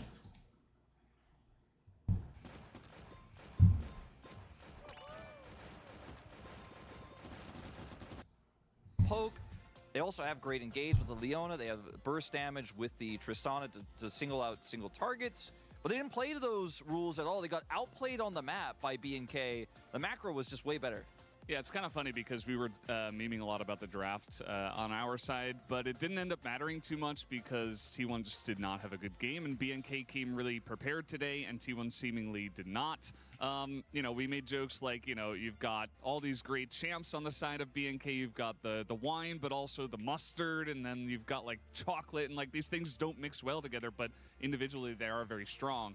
And again, the Corky's good in the Ivern, and what were the engages going to look like? The Ashe. You had Ashe. So it allows you to have vision on Ivern's W whenever he comes in and puts the bush, hide on bush on a teammate. On top of on the top side of the map. This was a moment where we actually thought about getting this highlight, was assuming that T1 would still win this game to showcase how difficult it is to actually follow up on targets in this game, but it's really just T1 not respecting that rotation. And then they're rotating on the map extremely well, getting this turret here. Faker TP's down, but they don't actually win this 2v2, not even close, and Closer's spacing there incredibly good so he could stop the rocket jump or still close the gap on that rocket jump, so they TP and lose a turret and lose Faker. Yeah, for some reason, it felt like T1 were just, like, lagging today. You know, B&K were very proactive. They were making great plays on the map. Yeah, that's what I was talking about with the Faker itemization. He won't go in unless he knows his exact items or he has his items. So it causes some problems, I think, with the younger players on T1. Well, one of the bad fights that they took here. Okay, into game number 2. Right there with him. But I think that, honestly, every player... T1 are on the blue side. That's why I love that everyone got a vote. Everyone got their moment to shine. Absolutely. In that Okay, game. into my draft thing that I do. VN cast, because they got it right this time around, and that is just beautiful to see. I like, you know, that we all have our own views, and sometimes Bye. they clash. All I'd want, all I'd T1 wish ban for bye. is at some point during this race to Renekton. get VN cast, This to get them Rumble on the call. top That's on what red I side need, seems to right? be a Wouldn't that thing fun? every single game. No, I think that is something Owner that gets we're gonna- Nidalee banned gotta out. make this Ashe is That's a banned round out. 2 thing. Perhaps yeah. they could even just be a part of the space, you know, like Cubby used to be. Just put him on Oh the TV. my god, love I that. don't think Just be Ivern's in, gonna just get be banned in. That's out. what we can do.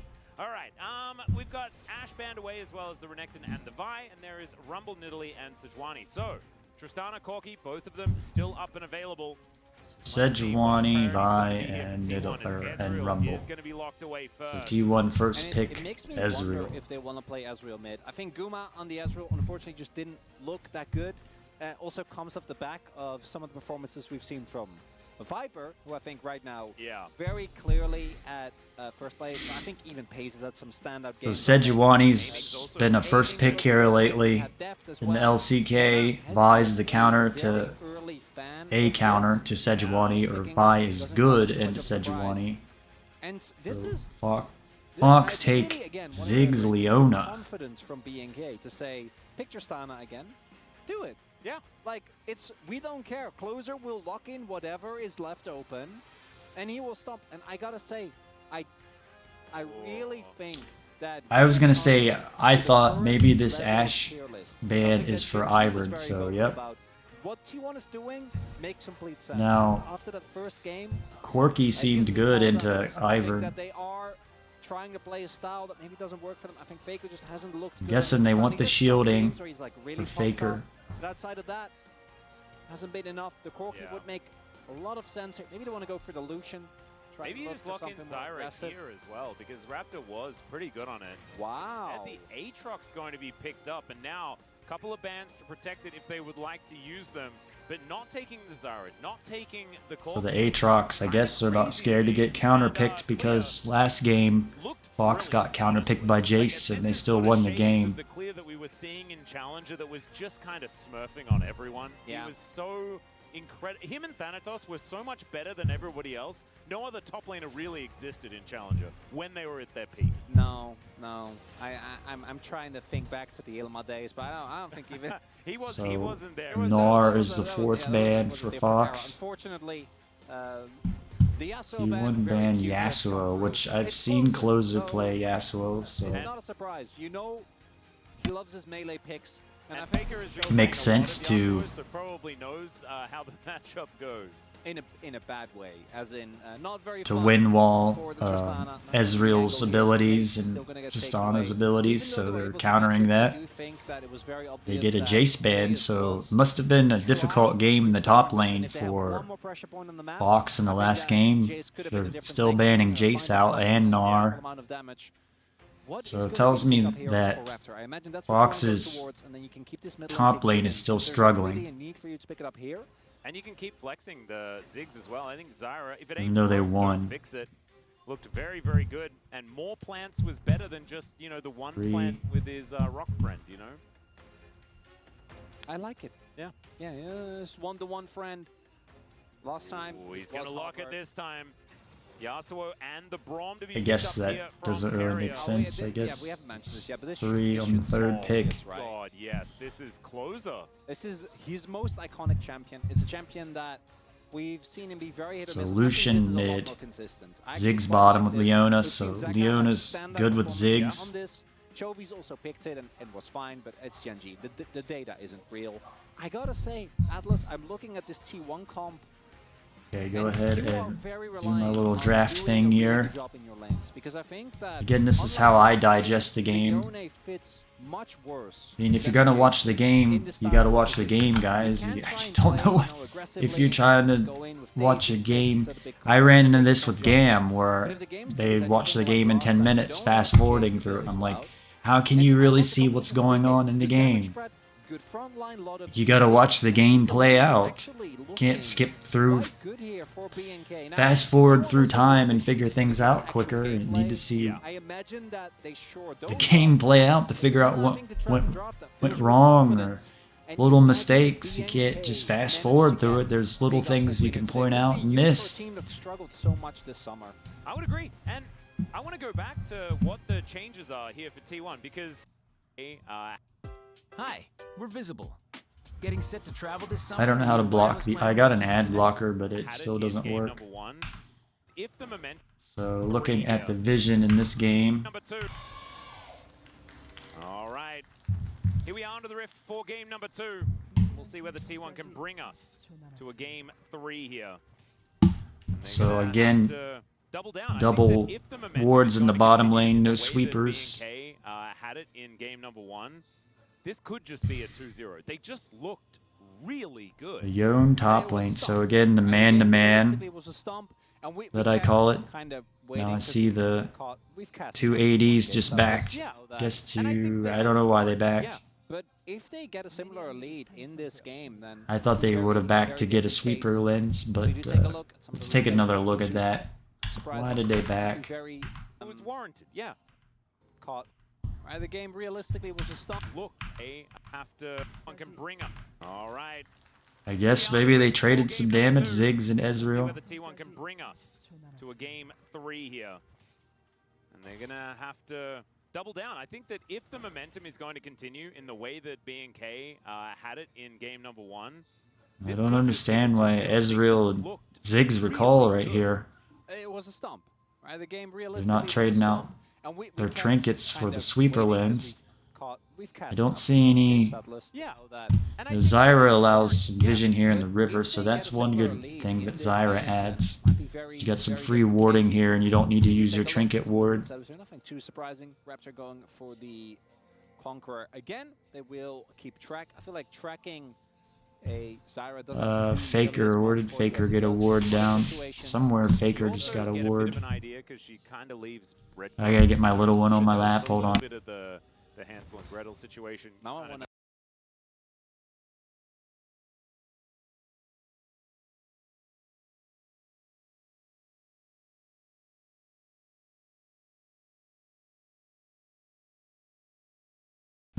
Alright. Then I got a cup of hot tea as well. I don't know how I'm gonna balance that. Not burn my dog.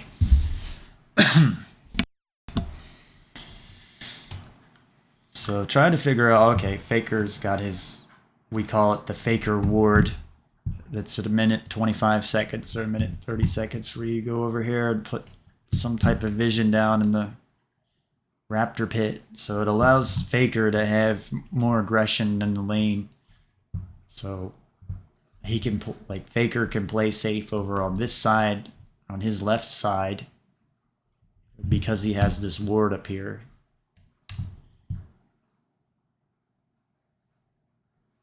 And then if he spots enemy, he can just back off, play safe. Red Riding Zyra, where she just has bread instead of plants. Oh yeah, that could kind of work. See, Zyra's getting a leash from Aatrox. Because if you think about it a little bit more, I know you're really gonna. Okay, so the first bottom ward here for Fox in this brush. Try to pay attention to the. I try to pay attention to the wardings because you can make plays off the summoner spells being down and vision. And vision allows map pressure as well. So again, I don't see the Ghost Poro on Leona. Ghost Poro and Zombie Ward seem pretty important on Leona for a sweeper lens. And then you can clear out the enemy ward, and then you get a free ward, and you get gold, extra gold. To make that happen. But you need to have a Warwick skin as well that's sort of themed the same way. Isn't that just every Warwick skin? Yeah, actually, hang on. And it was Annie, and also the breadcrumbs is Hansel and Gretel, and so then you'd need like maybe the Daisy with like the cupcakes and stuff like that. Yeah, it was all about the big house that was edible and things. So, and then Closer gets his mirror ward here. Different in Dutch. Ah, so FR, but thank you for that. We do see the Braum level 1 being absolutely huge here. Surprising. Great time to come over here and gank Closer. Much rougher time than it did last time. Although Duro did start that game by headbutting a cannon. That did happen. So now he's going to have to Zenith Blade a minion, and that's not going to do nearly as much. And so that's probably like I said, you've got these two. Stacking up, that's kind of most of the time you see early stage.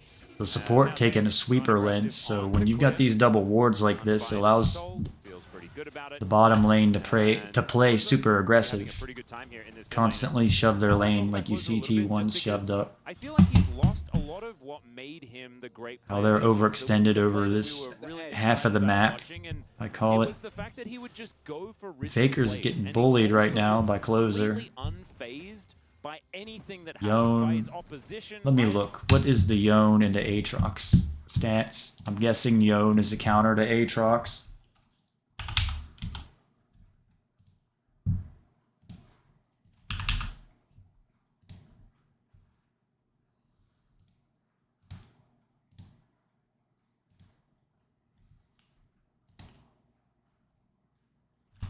Why won't that...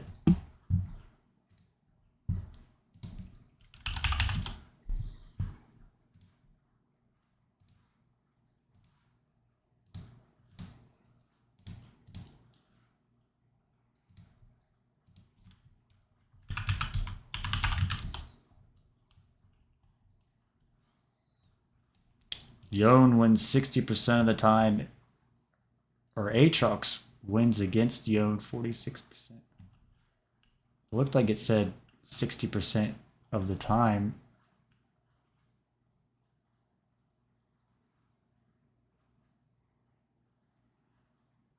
So yeah, Yone's good into Aatrox. Like, he wasn't the kind of person that would seem nervous ever, as that was a nice sidestep there on the piercing light as Faker's going to miss. Looks like Faker's gonna get a solo takedown here in the lane. It also forces Owner over here to get off his farming to... See whether he gets there. There's the grasping roots, but oh, we didn't see Raptor coming in there. Really far up in this lane. Let's say that threw Owner off too from farming his going to come down, but Dura still has to flash away. Jungle, and it looks like Raptor came over here and stole Owner's farm. T1 So looking like they are moving with a little bit more spring in their step this time around. One upside is least, that Hannah obviously is going to be very safe. So even Owner if gets the Zoro scuttle back in, crab he'll still be here. able to try and farm carry and The actually dragon down there, pit. denying him the opportunity to farm from a distance. And this wave state is a little bit rough. Man, I wish I had 750 donuts like this sign says. It says 750. I don't know how to block these. There, Raptor, this is, I think, the one thing where Desire really struggles is that even if you flash, you know, even with Faker close to the wall, your roots aren't fast. They're notoriously slow, and we see right there. We see Leona coming over here and making a roam in the. Closer is going to be able to use that very nicely. Was doing great. She was roaming through the jungle. I'm guessing gonna come over here and make a gank, and then you see Owner over here coming mid 2, and Raptors coming in as well. So you got like a 3 versus 3 in the middle lane. No, Owner decides to go for, or no, Raptor decides to go for a camp. I think that was a play there where Raptor needed to come in as well. Back off the Raptors. But at least I guess he kept Owner from getting the Raptors. So Faker's looking at the summoner spells and stuff, because I try to preach this for players in solo queue. Keep track of the summoner spell times, because that's what you make plays by. That and vision. So you catch your enemy out where they shouldn't be without vision, and then they don't have a flash, and then they're a goner. Free takedown. Very straightforward. Yeah, exactly right. And rocket jump. Going to get Faker in there, and nothing that Closer can really do. So I would think that T1 would try to accelerate this game and get the Void Grubs, but again, a problem with Ivern in this is you've got to have Daisy to go for the Void Grubs or the Dragon, so Owner's stuck getting level 6 as soon as he can, where you see he's like 15 farm behind Zyra. Zyra's going to get level 6 before Ivern. It's almost 2 levels ahead. So we see Carrier in here, and Duro. Got a lot of extra support for the mid laners in this game. And Raptor gets caught out, and his flash was down. So like I was talking about, like Raptor got caught out, his flash was down, so T1 knew to make a play right there. Ziggs' teleport is down, Lucian's teleport. Lucian's level 6, Faker's level 6.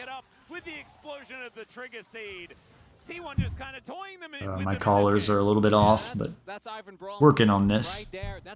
So I would think this is where T1 was going to go for the Void Grubs to try to accelerate this Yone top lane. Again, I'd like to see teams take the 4 dragons, get the game over in 25-30 minutes, but this is the thing that's going on now, that you take bad matchups in the top lane and then get the Void Grubs, and you can still win your lane, or you take a really bad...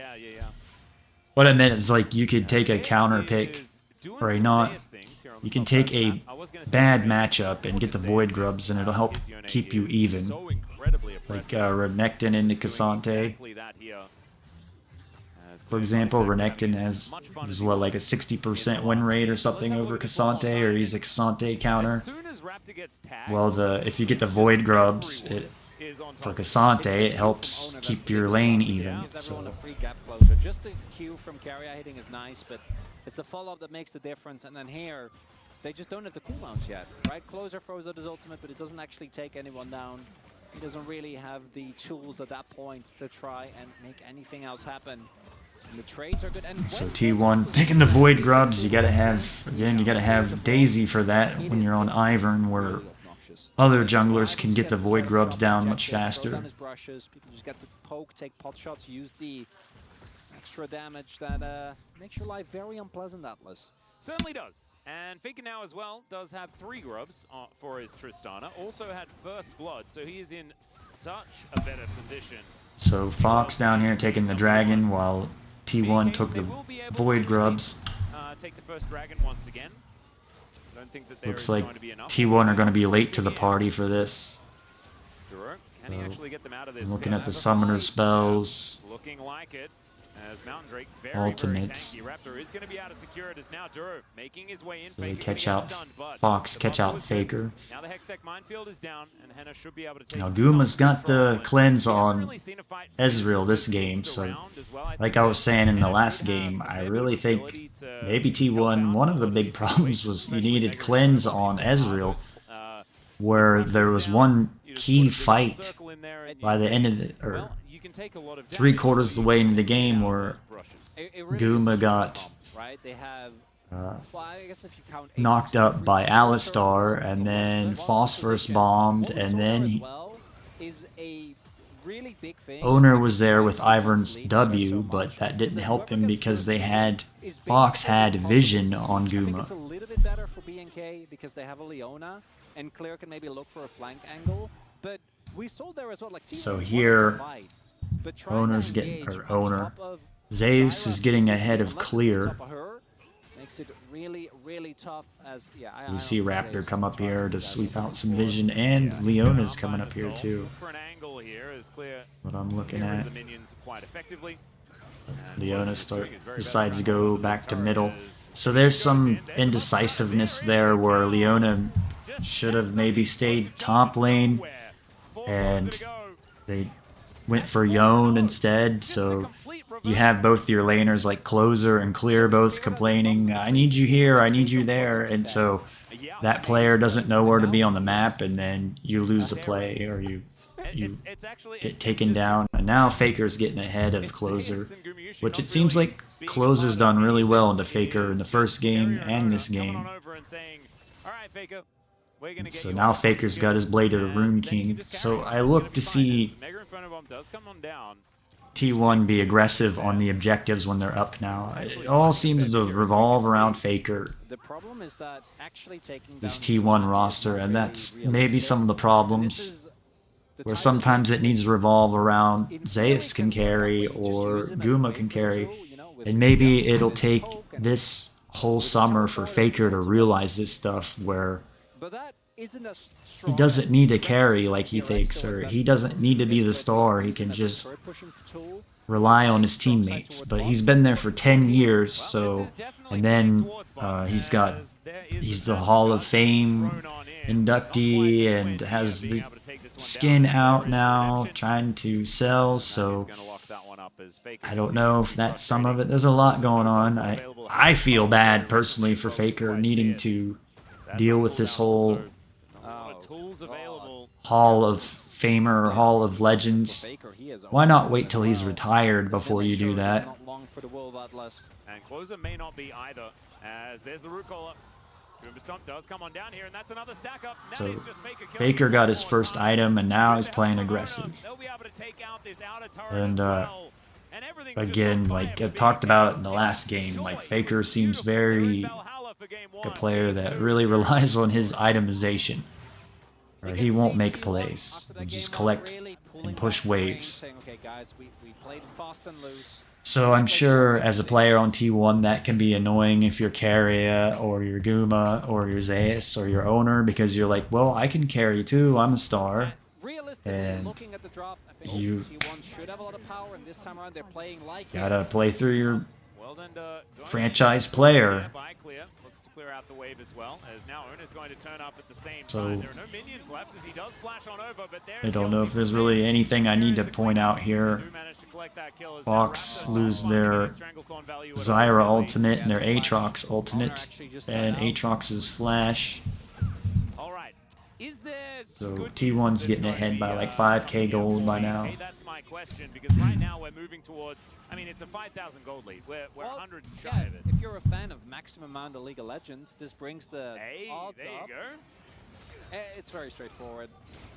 Lucian into Tristana is an extremely volatile matchup. Faker got ahead thanks to, I think, some great early roams from Carrier as well as Owner. And now Closer is just going to, And I think this game's showing it's reminiscent too of about the what we saw Corki. with Ezreal versus LeBlanc. Why not play It's the like a different Corki matchup, but into the you stand Ivern? behind. Maybe we You need to move discovered up something the here wave tonight to that try the and clear. Corki's really important playing into the Ivern and the Ash. looking. So you can get the phosphorus bombs off whenever you put the W down on your teammates on Ivern's team like that. And then the Q allows you to see the vision of the enemy. I don't think they'll be... Because you get the bush put on top of you unless you're a ranged champion. You I don't think they'll repeat it. can't do or see anything Game number 1. And I don't think T1 if you're playing into really that. gonna give up the lead that they've found so far. Don't think so. Definitely not in this one. Hopefully my hot tea's cooled down by now. Like that, where... Once again going to buff the rocket jump. We're not going to be able to find too much of an angle just there. We'll call it just to deny Duro even further. Chemtech once again going to be coming out as one of our first couple of Drakes, meaning that we don't have to deal with that soul, which is quite good. Clear being toyed with here on the top side of the map as Zeus just waits for this turret to go down. Carrier looking to try and block what he can, but is going to be in a turret protected by the Ziggs. But this is not the Ziggs doing the things that we like talking about. With just turrets. T1 getting really ahead here. I try to bring up things on my stream where, well, what can the team that's losing do to come back into the game? T1 don't... Like, at this point, T1 could have had 3 dragons. They've gotten 1 Drake. Yeah. Gotten 1 Drake this game. So now they're on their first dragon. Well, they're not going to get this Drake, because this one's going to T1. Yeah, I'm really trying to look... I think there's a formula to winning a game of League of Legends. You get to 4 dragons, take a Baron fight, close the game out with the Dragon Soul and the Baron buff, and then you're done. 25-30 minutes. I'm not really into 45-minute games. And there is the Tristana possibly not getting caught. Yeah, that's the only angle. Like that's how. If I remember correct, yeah, this was T1 versus. So Guma just now got his first item. So it's kind of a really top-heavy team right now, or middle-heavy team. I think T1 found the catch in mid, if I remember correctly, and from there on out. But Guma's on his 1 item. Owner's on his 1 item. Yone's on his 1 item. I think Baker's on his 1.5. And won't repeat the same mistake again. T1 taking the Rift Herald. Where, here. you know, one bad team fight can take you out of it. Yeah. One player overextending in side lane. The poke setup isn't Fox great. have some deep wards down here in the T1 bottom jungle. And they're a disaster. I'm looking at who do you actually lock down here outside of specifically Ivern? Oh. Yet none of them. I'm gonna say Faker doesn't have any flash or teleport right now, so now would be the time to come down here and get Faker. Engaging on Braum just never works. Who's recalling? I think it's time for Atlas. What's the time for? Is we Zyra's recalling. Topic of conversation. Because I don't want to just keep talking about how doomed it is for BNK. Maybe we could. What if you found out right now that actually BNK won this game? How would they then go about doing that? A thought experiment? Yeah. Now that's a good support, what Carrie's doing. If you're a support in solo queue, do what he's doing. He's fighting for vision. It has been exhausted. He's putting a really deep ward in. But I was really trying hard before. You were digging In the top deep. jungle. I didn't find a lot. I went back like May. That's what, 2.5 months? Yeah, it's quite. So look at all that fighting Carrie just did for a super deep ward in Fox's top jungle. As this inner turret not going to be going down just yet. Ran out of minions momentarily, but getting the flash out of closer, this is very dangerous times. Raptor just trying to exist in his jungle. He's getting close to the time for the Baron, 20 minutes. You got the... I'm going to say that T1 will force a Baron fight at 20 minutes as soon as it's up, because Faker's on his 2 items already. 0-3 now for the Lucian. And Raptor's going to come up. He needs to catch this wave as it comes in. He's putting out fires as best he can, but this one should have his man immune by then, up here. but he won't have a teleport to come in. That's what closers say. Yeah, I think so. I don't think it would have made a meaningful difference. I think T1 really cleaned up their game this time around, and they don't have vision. As it's just making the read closer. Yeah. You can't make that back when you don't have your flash. Even if you do have your flash, probably shouldn't. If you're under the turret, maybe Cyrus that play, but instead it's going to be still a good bit ahead in farm over Ivern. And now Clear Duma's could be only on got the his bunch. Caulfield's Does have hammer. Raptor moving on over, and Duro is in position. There are quite a few members of T1 in the area. And this outer turret is going to get taken for that reason. So looking like Closer's going to be behind at the 20 Why did minutes. no one tell West Virginia drivers about this new rule? If you are currently insured, drive less than 50 miles a day, and live in a qualified... And we haven't really seen much from Clear this game either, right? He is been Zayas just got his second item. Well, he got counter picks and then, you know, ganked once or twice. T1 doing what you need to do, going in here and taking any farm away, trying to shut down Fox's jungler or take their buffs away. I mean, that's very important to take the enemy's buffs away. Any chance you have if you want to win a game. Just not a lot of inroads, not a lot of options, and the inner turret just going to be taking a lot of damage here towards his top side. I would Mega say, in front of him is going to clear out the wave, but I know where owner's going at this camp and this camp. next little while. And he kind of wishes that he had as many as possible because there are waves to be taken all over Baker's the place. got T1 just teleport seem to be up and pushing Zayas has everywhere got it is. teleport Once up, so they're going in onto pressuring 2 lanes right now. A lot of damage though, rebinds the soul and he'll get out of there. Whereas Fox have 3 teleports in this game. Really a rough time. There is just not a lot of You see things going Faker, well for nope, B&K Faker in this changed game, his and mind, it's he's a complete coming, role reversal because I guess, to Dragon. what was happening in the last game, It's but, 13 with the other seconds. nameplates Yeah, that were really, doing so. the only thing that makes this one feel less bad is that we just watched B&K do exactly the He same took the thing. Krug camp. I'm trying to think of something, Atlas, that doesn't feel like a non sequitur. So why did your place flood? Because you're in the same building as... I still think T1 are going to take Baron here, and We then don't have a balcony. So like Faker's going to push pressure into the bottom lane up to that T2 turret, and then Problem with the actual T1 we're going to start Baron, but never mind, they're going to go to Dragon. It was quite something. They're going to It's Dragon. currently monsoon season. It is. There's a lot of water all over the place. I actually kind of miss living near the Han River, where I used to be able to like walk past and just see just how ridiculously overflowed it is. I kind of want to see the actual river. That's going to be even more fun. Yeah, that was the most. Carry is doing a lot of work, just fighting for all these wards. And where you just like you basically wear He was like your swimsuit, applying pressure into this turret. You just leave your umbrella at home, except that you're going to get extraordinarily wet. It's and nice. just go for a walk. Yeah, I love it. So liberating. Oh, Walking it really in the rain. is. Oh, Yeah. it's the best. No one does it here. Everyone's very, very scared of getting rained on. I think that's hilarious what Atlas is saying, by the way. They're used to it. That's how my dog is. He's afraid to go out in the rain. I mean, if you really like rain, Just one raindrop. best weather ever. No, because that's the worst part. It's not And even you rain. have to get over that fear. You got to go out and enjoy it. I like the rain as well. It's very cleansing and healing. It makes me feel good. Of like the rain on the roof down. Rained yesterday. It felt like it hasn't rained for The months. romantic scene in the rain. Yeah, like, yeah. No, it's So just get a teleport flank behind down here from Ziggs. So This could be an option Fox forcing an issue. Looks like T1's going to lose Zayas, so I'm guessing T1 are going to start up Baron. Buying as much time as he can as the rest of his team. Zayas gets out of there. Got that mortal shield bow shielding. Even be able to die on his own terms. So T1's over here starting up the Baron. Does unbind, doing some tricky stuff, but the infernal chains will come on down, and there's the slam dunk. So they take the top And lane. again, the Raptor itemization. Faker's going ham on Zyra. Caught him out. is going to be able to kill him. In the meantime, Dura looking to flash away, but that is a reset on that rocket Oh no, this jump. might be the Vegas game. gonna find even more. That's the double. They'll take a Baron to boot, and yes, B&K do manage to get their first kill of the game, but it's in trade for probably... Carry has done a lot of work on this Braum. Like he's just constantly been in the enemy jungle, picking fights, taking damage. I was parsing the map.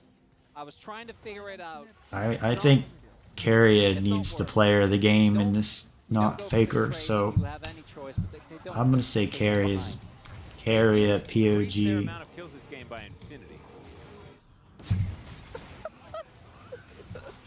Oh, Atlas, this game is breaking. Yeah. The previous game, we didn't get anything to talk about either. Yeah, no. And then this game is a complete disaster as well. It is. Thankfully, it's on the other side, so we get to see the true winner in game number 3. Or at least we assume it would be a colossal throw. Yes, Atlas. We don't know if this game's over. Game is throwable because it It is looking extraordinarily over. It's a 10,000 gold lead, 23 minutes, shellacking territory well and truly as Carrier puts up the door. And B&K desperately just trying to hold off these Baron minions. Looking at what Fox can do to come back. Their teleports down on Ziggs, teleporters down on Closer, teleport down on Aatrox. Aatrox's ult is down. Carrier just did a lot of work in that team fight.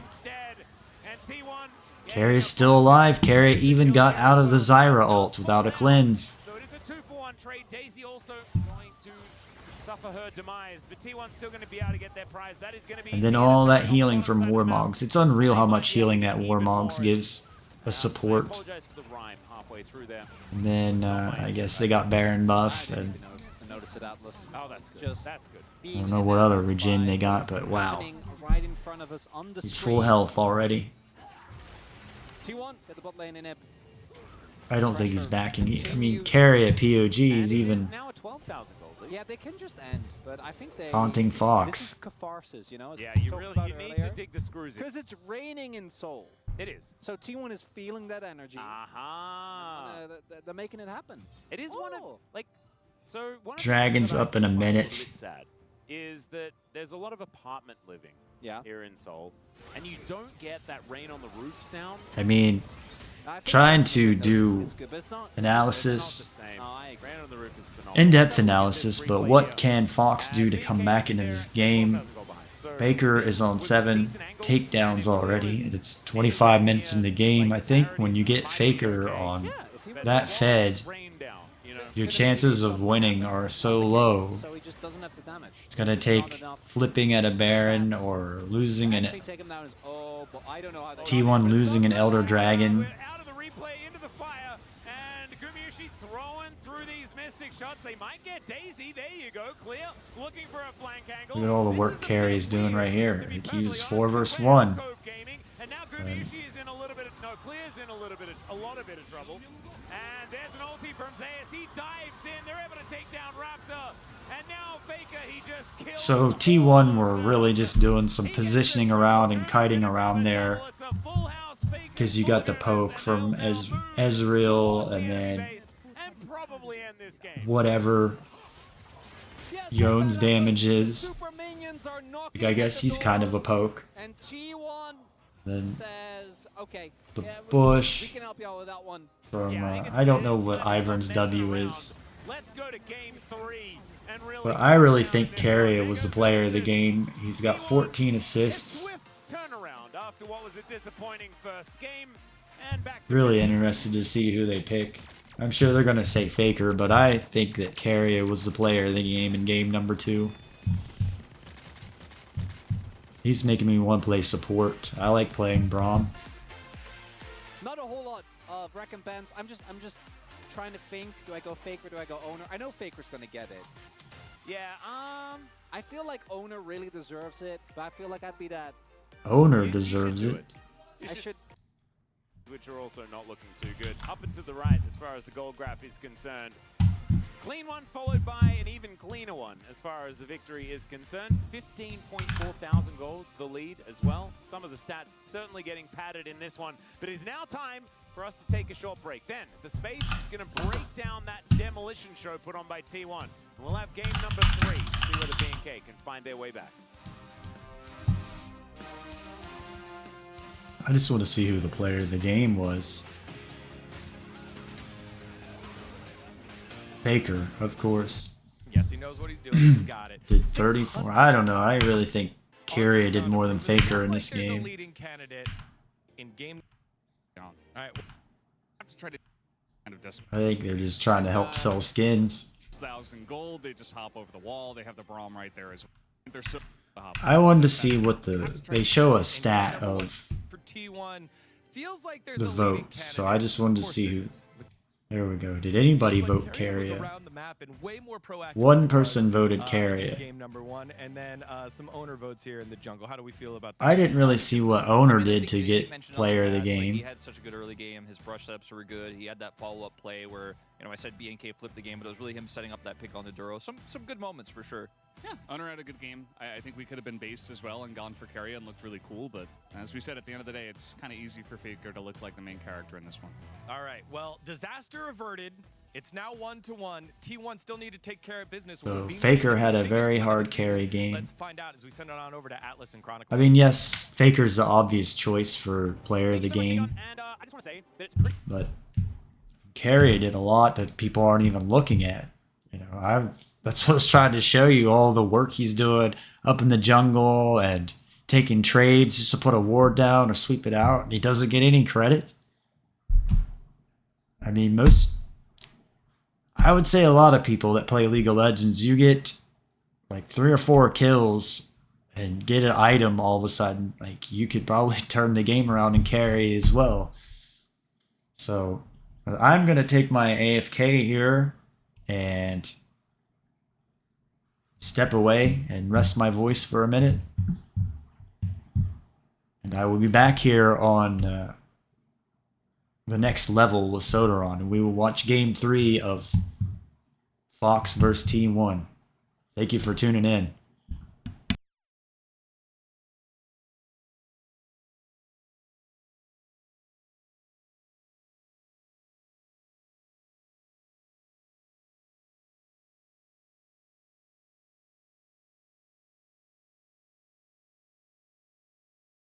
Okay, welcome back to the next level Sodaron, where we're reviewing match 43 of the LCK 2024 Summer Split.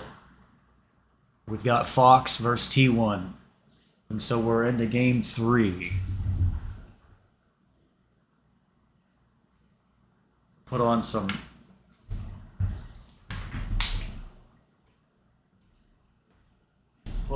music.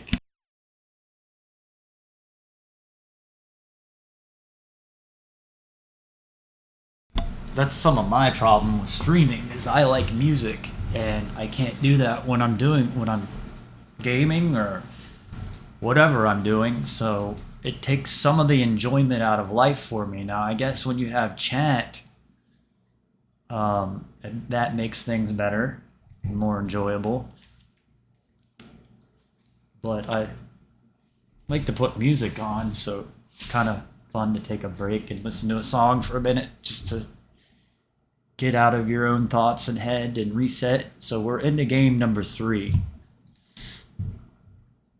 As we send it on over to Atlas and I Chronicle. still think Carrier won player of the game of game number 2, but hey, whatever. So here we are into game number 3. Between these two squads, not So, something I was expecting to say today, to be perfectly honest. okay, so Fox banned Nidalee, which is one of Owner's champions. What will be the change up here? BNK. Owner's more of like a mechanical type player than Macro, where maybe some people would say that Peanut is more like a macro type of jungler, or Tarzan than mechanical. Back and forth. We'll see if that's what we're going to be getting here. As the Ash Band do love that. We saw the priority that BNK put on it. So the Rumble is just like a straight up permaban because of the Ignite, and then Renekton's very strong too, and the Cassante, you get the Void Grubs. So there's the Corki again, which did really well in the Ivern. I think makes sense again. Really, it's So Corki did really well in the Ivern. as either team, you can feel relatively confident running back parts of the draft, right? The Tristana is definitely going to come out here. I do think that they need to bend the Braum. I think the caster, or the Deska, she did a really good job of highlighting how much value that Braum did get. Carrier also, I think, was a very great right media vote, because if you look at a lot of those early game plays, he was there, setting them up, being on the front foot. So Fox take Gnar away from Zeus. This actually puts T1 in a bit of an awkward position. They will lock in Tristana, but that does mean that at least some of the Gnar counters are going to get banned away. The GP, I think, most likely. That's a price that T1 is willing to pay as Faker locks in Tristana. And Faker on Tristana again. I guess after the last match, you would probably want Tristana again and There should be some Ivern, but the Corki again, allows some vision when you put the W down. That is, I mean, Carrier looked incredible on it in the last game, but it also Now just they don't have the composition Fox so can't have beautifully that Ash, the space illustrated it so maybe this will really show well. even more I that think that has to be Corky's ban good number into one. Ivern. Or at least ban number 2. I guess the order doesn't actually matter. I that don't much. know. Jace going to be taken away here, of course. Oh, yeah, Jason, of not a bit of a classic. And yeah, then just as long So as is you find the Gnar wrong ban. is Jace a counter to Gnar? I think so, but I'm just looking at statistics.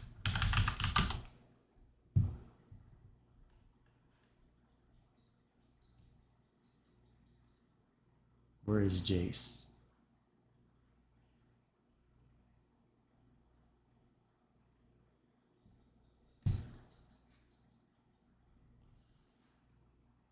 %52%. So Gnar wins against Jace 52% of the time. On patch 14.13. That's all I require. Unless they ban Yone, maybe they really want to protect Clear and give him an actual laning phase. But I honestly think you sacrifice Clear for the good of the colony and you stop Carrier from being on the Bram. Yeah, I wholeheartedly agree. I think Carrier's Leona games have also looked Misfortune a little bit more ban. iffy as all. Yeah, the good old MF, digging deep. I don't know why that. I do actually think that we're kind of I don't building know if towards Henna's an really MF good with Misfortune. angle. Leona, it's the obvious one. That's the one. And that was loss for 3 BNK, so AD they carry can't go bans for from Leona. T1 I don't think they're going to be too against sad about that. You can Fox. also pick up the pick for Zeus here. Yeah. Be the most shocking thing to come through. Asante. Zeus is just going to take one for the team. Did a very admirable job, although it wasn't enough in game 1. Then T1 looked nervous had a against Yone game Fox. and still managed to be, I think, the only one on the team that died, which is very funny. Hey, but he died to get a Baron. Oh no! Strategic. He still had a great game, right? Senna. Amount of pressure as Take that away from T1. T1 love to play Senna Ornn. Interesting. Interesting in a bad way. I take it. Yeah. 'Cause it hasn't really been working out. It's not giving me a lot of positive vibes. It's not giving. No. No, I'm with you. I think the Senna has really struggled.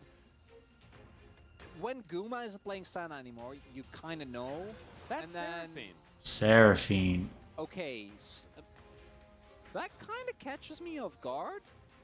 Because I think Seraphine picking it when the Senna's like locked in, you want to deny it, that makes sense. So let the commentators talk while I I'm guess doing some whenever work one here. ults, you can just throw the Seraphine ult out in response. So it makes sense in that regard. And you have double Enchanter, which double Enchanter, double Carry is very fun to play into. Yeah, I guess in that light, it does make some sense.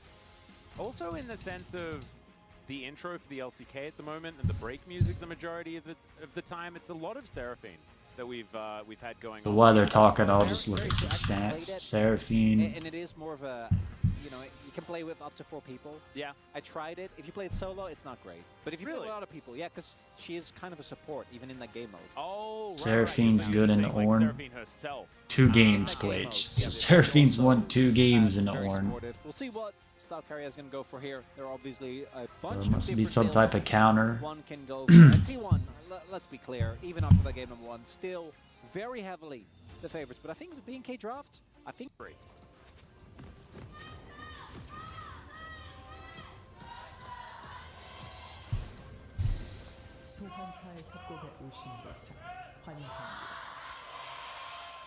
I feel like the T1 fans have gotten louder and louder. We get to see Guma's Ezreal again. Faker, we get to see play Tristana again. We get to see Ivern. And a victory moving towards their matchup against Home Life Yeah, Esports. I was trying to look at the extraordinarily important, trinkets. right? They Put, need to stay in that race. put this advertisement up.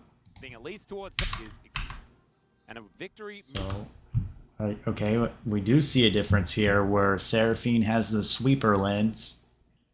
And Fox's bottom lane has 2 wards. 2 trinket wards.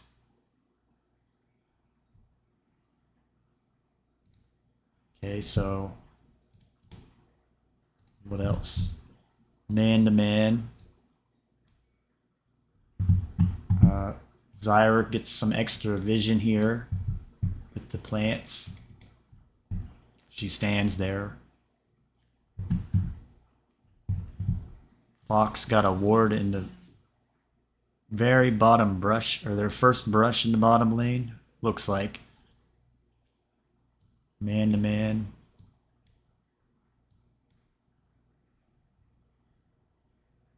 So interesting. Trying to figure out why you would take the sweeper lens on Seraphine. So I don't know if they're gonna, if T1's gonna try to get this Raptor ward out over here.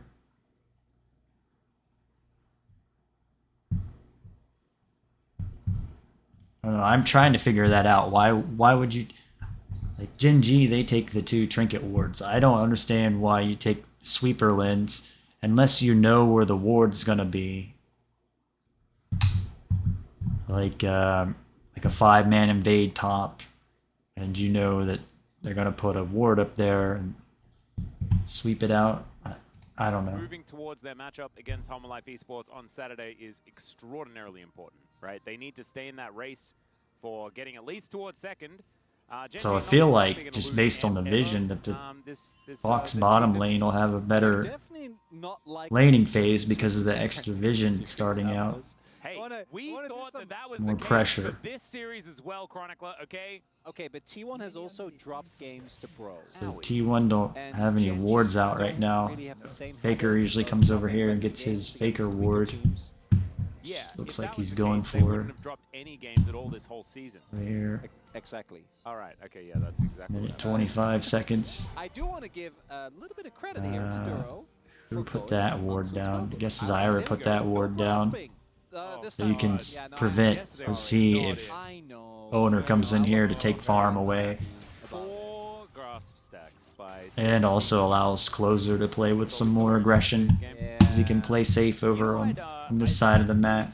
very close to managing to push that completely out of my brain. And then now I reintroduced it. Yeah, it's now back in. Sorry about that. No, that's all right. I had to live through it, as did you. For the science, sometimes you have to realize that A, Scion Center is not what it used to be, and B, taking...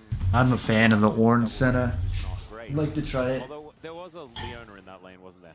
I would love to try this in solo queue. Just gonna leave the lane, which she did. Yeah. I want to highlight Carrier actually Whoa. going. So their carry gets the lens. So he knew where the. This is a build that isn't as strong as it was. I don't know why he's not taking Ghost Poro or Zombie Ward, but. Yeah, because the last one was Senna. Also, one of those Gen G wins, I just really want to... We always talk about the caveats when it comes to stats.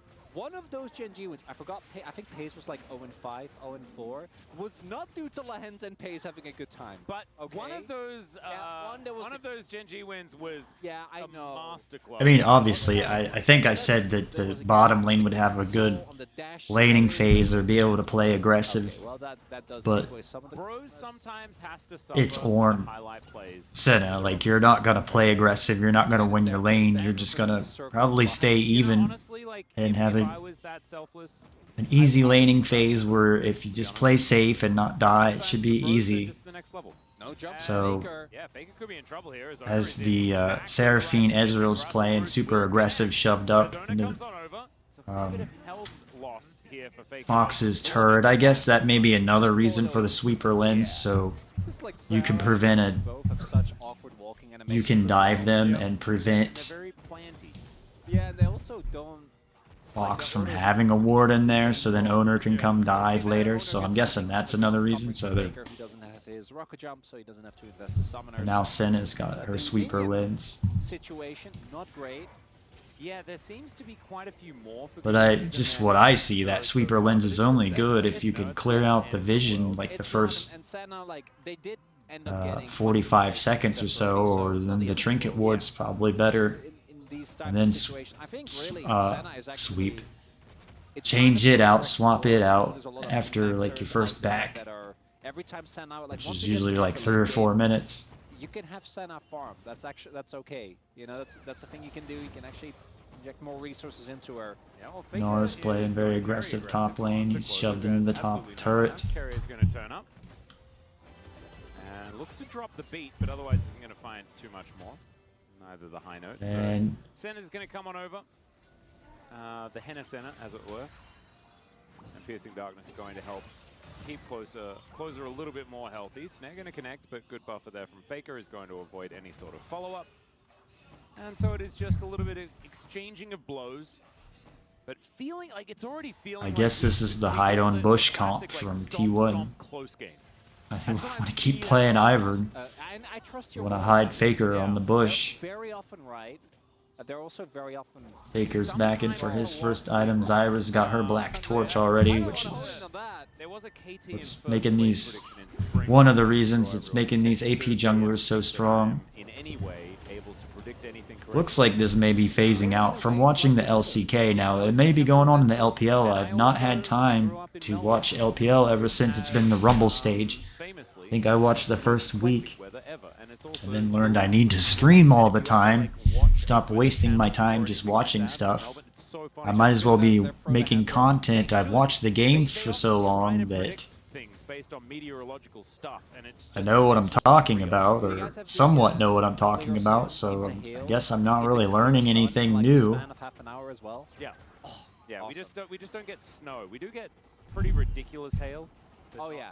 But then people that are casters tell me you need to be a caster 5 years experience doing this. So yeah, that we get snow. It's, oh my god. I would think somebody that's watched it religiously for 12 years and not worked and watched it every day, all day, would know about this stuff, but I guess not.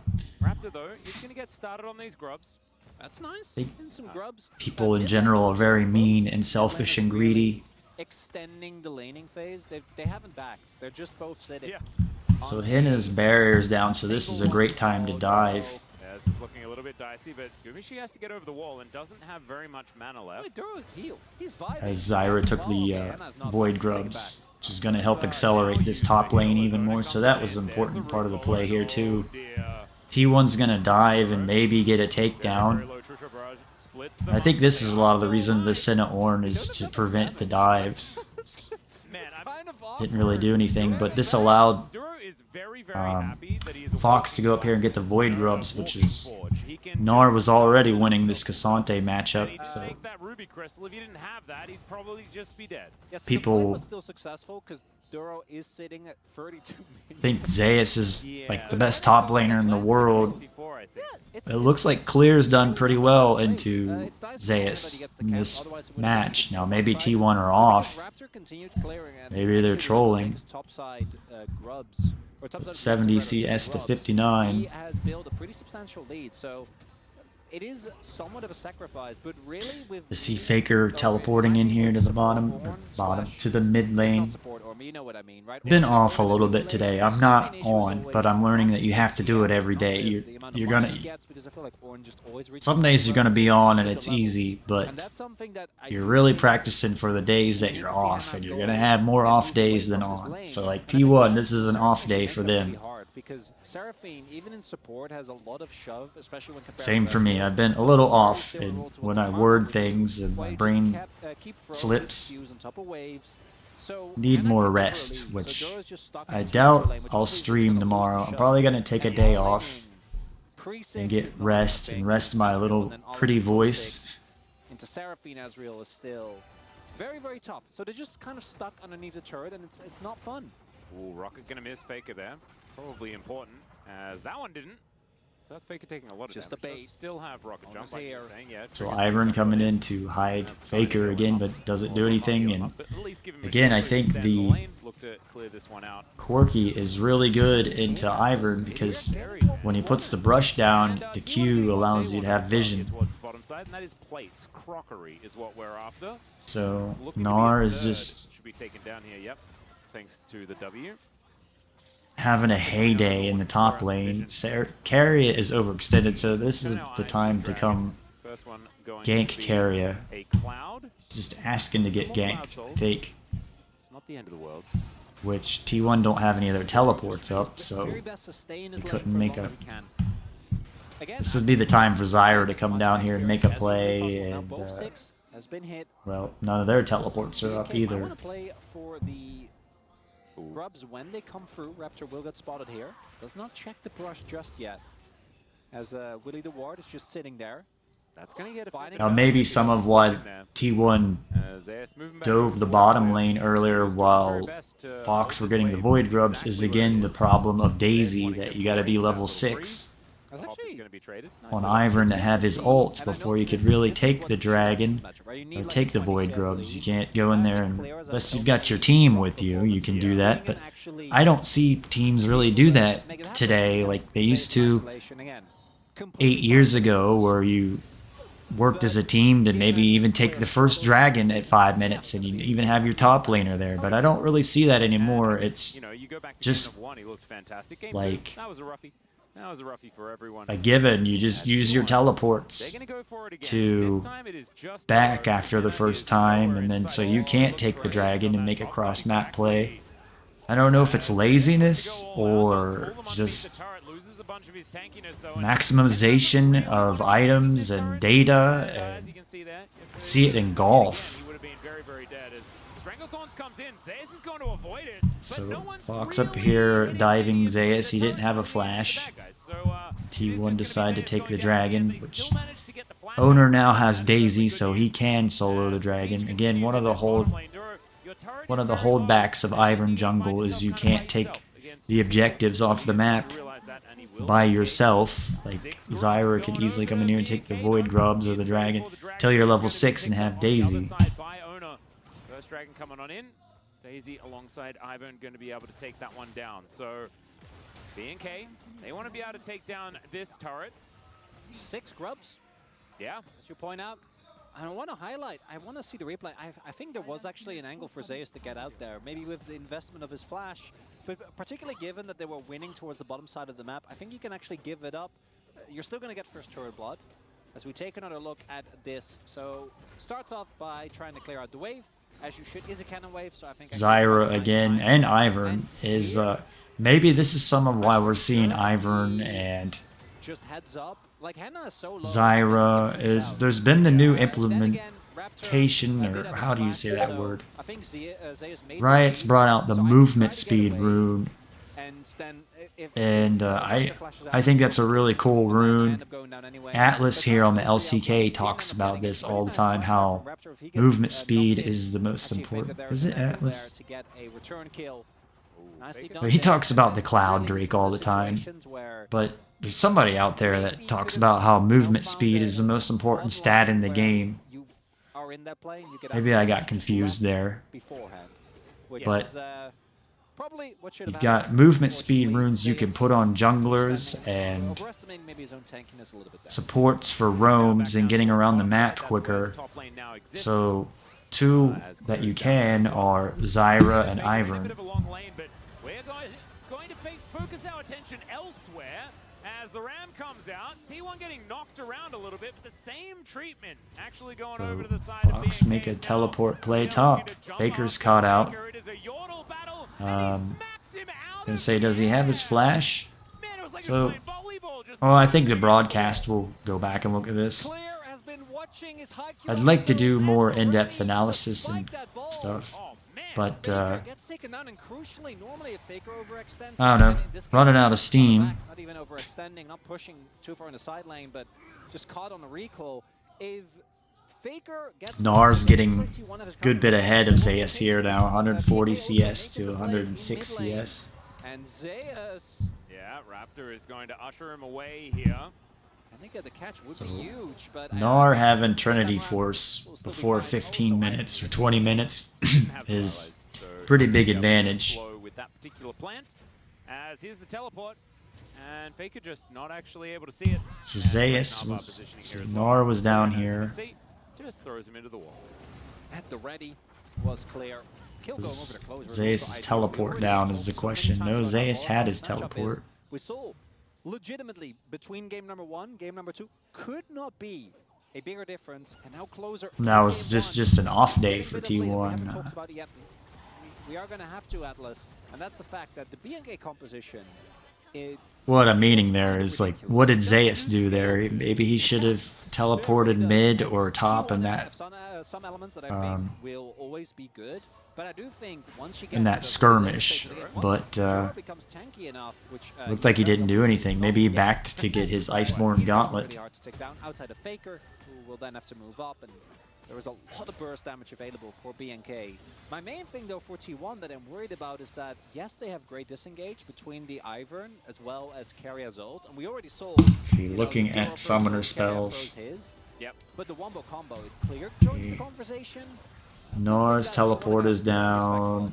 Horn's teleport is down. This dragon's coming up in a minute, so there might be some type of a cross-map play being forced here in a minute. You got the Rift Herald up live, 'cause it's 15 minutes. Starting to think that Zeus would be catching back up just because he has had so much spare time.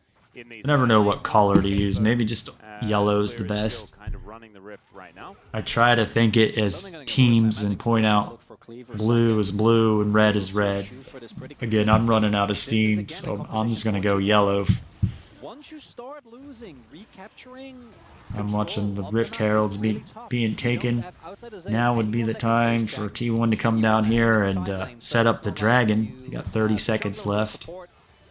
And they have some type of vision behind the pit. From either clearing camps or, you know, support's job in general is just to but T1 just let Fox have this off the map, or have the Rift Herald off the map. Clear also on the call, now fully done. I'm guessing they're having such trouble too. Like Zeus is not used to having a bad game like this, so again, like I felt like earlier that he could have made some type of play, T1, but Zeus just shoved the lane. Faker's, is that turtling they call it, where he's kind of slowly pushing up. So now I'm wondering why didn't Fox go for the dragon right here. I'm guessing T1 have the Scuttle Crab vision for one. We'll see what dragon ends up being. Actually, one of the games where the Camtexo was unironically really good. You have the heal on one end. So T1 have 2 dragons already. Oh my god. Yep. Getting closer and closer to September, you know, it's when it has to happen. It really does. Actually, we really will try here at the LCK to continue getting Earth, Wind, and Fire. That would be nice, because they're pretty good dragons as well. So it's around 20 minutes where you should have 2 items, or close to 2 items. She doesn't last very long. Not quite able to get it down to half health just yet. So the K-Ram, not necessarily super successful, but it is still a lot. I was trying to think if Faker's having a bad game or not. I mean, he's almost 10 CS behind. Or standing in this brush, working out very, very well. Is now a teleport in. Closer, making his way forward, teleporting in answer here from Zeus as well, wanting to get himself over because of the investment. Blozer's got his second half item. I think we're just looking that Faker had his as well.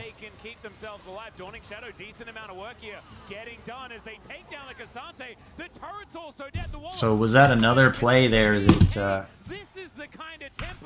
the Corki Q really helped reveal vision? People are wondering why Corki. Not going to connect, but being done is they just whether they can keep themselves alive. It's just looking like Corki is a really good counter for Ivern. I learned that today.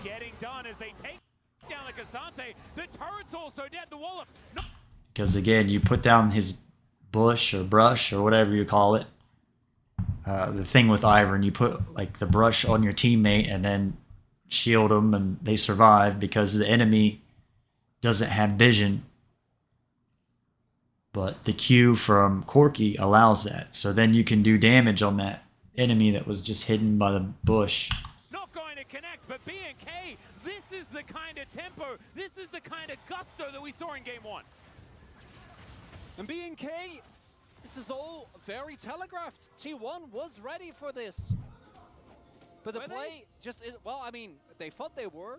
Everyone was there. They but it didn't end. Gnar just slowly getting ahead of Zeus here, 200 CS to 150 CS. Like I said, I don't know if Zeus is used to having bad games like this, so then the team loses morale and So what happens here? So they get the ultimate. Oh, yeah. But Duro has cleanse. T1. The question is, was T1 off today, or is Fox really good and showing this now? Duro and Clear are standing there, so the front line's there. Raptor, even though he gets hit, is too far behind enemy line, so they don't really have an angle. And again, it's also like... Senna's on a Kraken Slayer. I don't exactly know how to... With the T1 composition. They don't really have engage. No.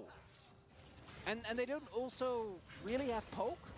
Show the gold difference in these, because you get like one item and then it's like Senna gets the rest of the farm, or you get 2 items and Senna gets the rest of the farm. So it's about like what, 150 CS when you do the Ornn support with the Senna AD, and then Senna starts picking up the farm, or another laner starts picking up the farm. But I think sidelines are looking rough, particularly with how big both Clear and Closer are. Exactly, and I actually felt like maybe side lanes was going to be a way. Another thing I really didn't pay attention to, but Sante's got his sweeper lens. If he is over there, even if his turret damage is Forky's got his Farsight ward. Ornn's got his Farsight ward. Senna's got his sweeper. As Faker and Clear doing battle once again. I think that's Farsight ward there. Trinket ward, sweeper. I think he's on a sweeper lens. Blacked out, so I can't really see. There again, Corky's Q was allowing vision and allowed him to do damage. I've never really thought or paid attention to Corky and Ivor until this match today. Seeing the first game. Yeah, like they don't have TPs. Zeus used his flash in that play as well. They used a lot of ultimates. I don't think they have the damage though. Crucially, Closer wasn't there. So it is just Raptor as well as Hannah. Hannah also going for an actual AD build, by the way. Kraken Slayer, not the lethality of weapons, but they're going to keep going. Yeah, they're still on it. They're still on it. Let's see whether Owner can actually get in there. He dives into the pit, but it's going to be secure. So I don't know what T1 could really do here. Let's take a quick look. I'm not going to do some super in-depth analysis at the moment. The Nars sweeper lens is helping at this point, clear any vision out.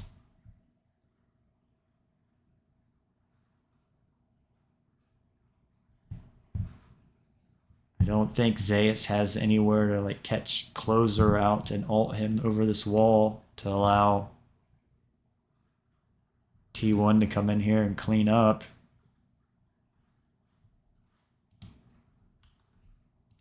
Let's see whether Owner can actually. And let's look at the items too. Like I was talking about earlier, you want 2 items at 20 minutes. Faker's not on his 2 items, so again, I really went into this heavily in the last game that Faker, he showed it the last game. If he does not have his 2 items at 20 minutes on 200 CS, he, like at this time right here, I think Faker's wanting to go and pick up the item. He probably has enough gold or almost there to get his 2nd item. Corky already has his. Zyra doesn't. Now that may or may not matter, but the amount of damage that Zyra does, it probably doesn't matter. But Nars on his 2 items. Zeus is not. Ivern's on his 2. Guma's on his 2. Seraphine is only on 1. He's on 1.5. So the team fight, the damage is on Fox's side. I mean, you look at the gold.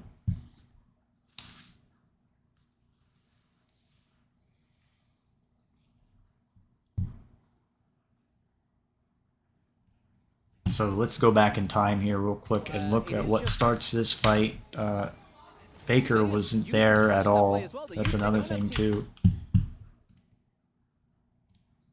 Fox forced this fight at Baron. Like I was talking about the itemization, Faker's not ready. He wants his 2 items. I've seen it for years. This is one of the big problems in T1. Fox are clearly showing in this match, and people get caught up in the hype and stuff, so they overlook these things. But Faker's late to this party. I'm sure he's communicating with the team right now. You know, I need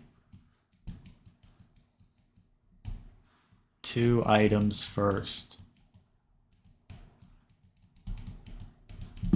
So I'm sure Faker's probably yelling at the team right now. Hey, we can't take the Baron. I gotta have 2 items right now. See, and the Dragon's not up for another minute 25 seconds. I don't know why Faker wouldn't think that these guys ahead on these items. But I mean, you get in the game, you got so much stuff going on. It's really hard to pay attention to what all the items are on all the teams. There's just so much stuff.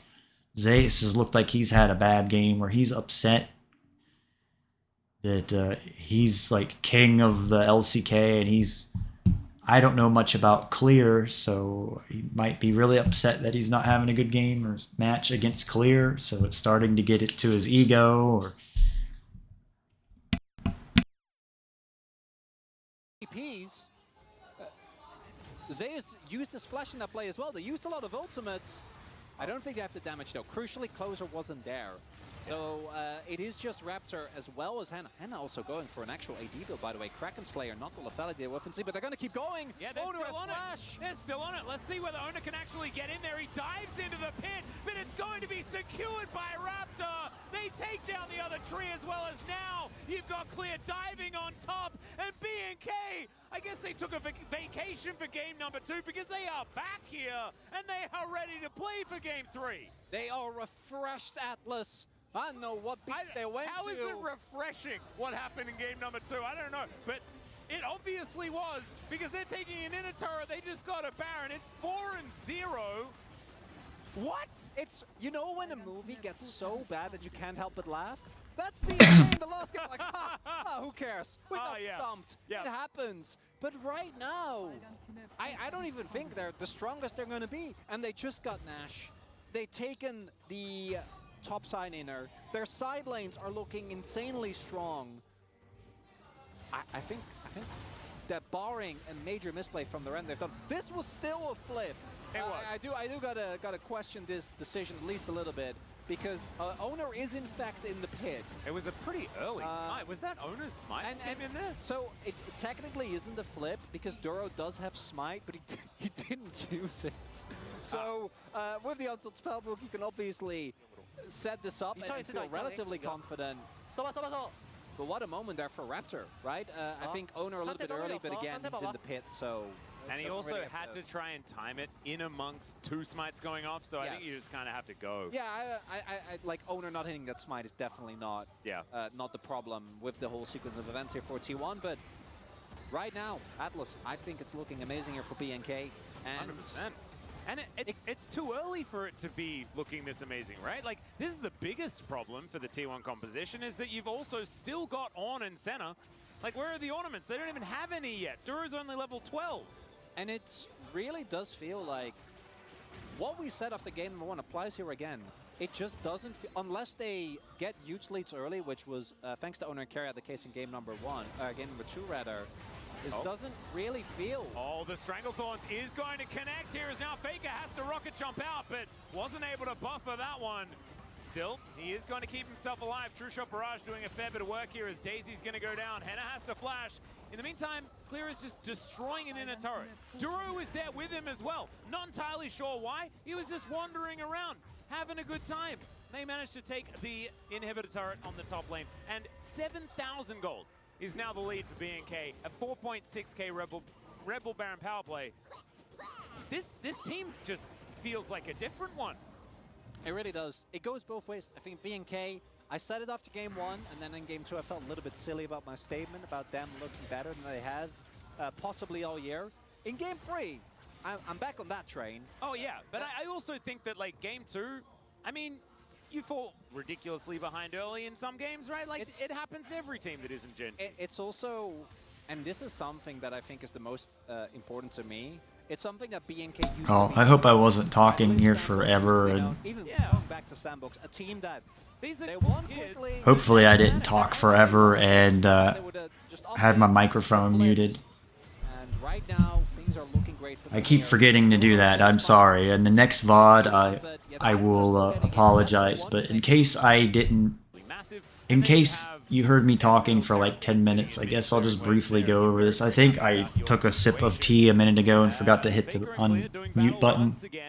The prehistoric version of Tristana. I'm bad about this. Both of them, you know, get more range as they level up, things like that. So But we're not really missing much. But all right, Zeus looking for an angle there, doesn't find the Q3, and teleport going to be invested. Another one going to be down towards the bottom side as well. So I hope I didn't. I don't know if I was muted or not. So it's like now I gotta go back and redo what I say and edit it if that's what happens. I don't think it's really worth worrying that much about it, but Zeus used his flash in that play as well. They used a lot of ultimates. Again, they have I don't think they have to damage though. Crucially, this extra smite from so it is just Raptor as well as Hannah. Hannah also going. Duro here. By the way, Kraken Slayer, not the lethality offensive, but they're going to keep going. Yeah, they're still on it. They're still on it. Let's see whether Owner can actually get in there. He dives into the pit, but it's going to be secured by Raptor. They take down the other tree. So I'm hoping that I didn't miss that. I can't like rewind back in my stream and they are ready to play for game 3. They are refreshed Atlas. See, that's the only thing about the stream like Twitch, you can't go back and see. It obviously was because they're taking an inner turret. They just got a Baron. It's 4-0. But I was talking about Faker and Zeus, how So bad that you can't help but laugh. That's BNK in the last game. Like, Faker's got to have his 2 items for the Baron. The Baron fights, and he was only sitting on 1.5. Zeus is having a bad game. And they just got Nash. They taken the top And I went on a rant about Unsealed Spellbook, how I think it's the most OP thing in the game. And I should maybe start playing it more in solo queue. This was still a flip. I do gotta question this decision at least a little bit because But Owner is in. I don't think T1 thought that Was that Owner's smite in there? So it technically isn't a flip because Duro Zyra would have that much He didn't use it. damage at level 20. Or my brain's running out. That Zyra could do that much damage on the Baron at 20 minutes into the game. The Ornn and the Senna. And Faker clearly in that fight was not ready or didn't want to go. I think he was wanting to back.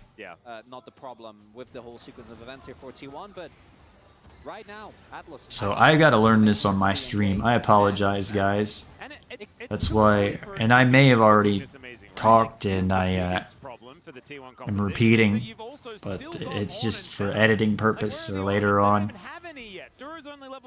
But I'll take a sip of tea or something, hit this mic button like this.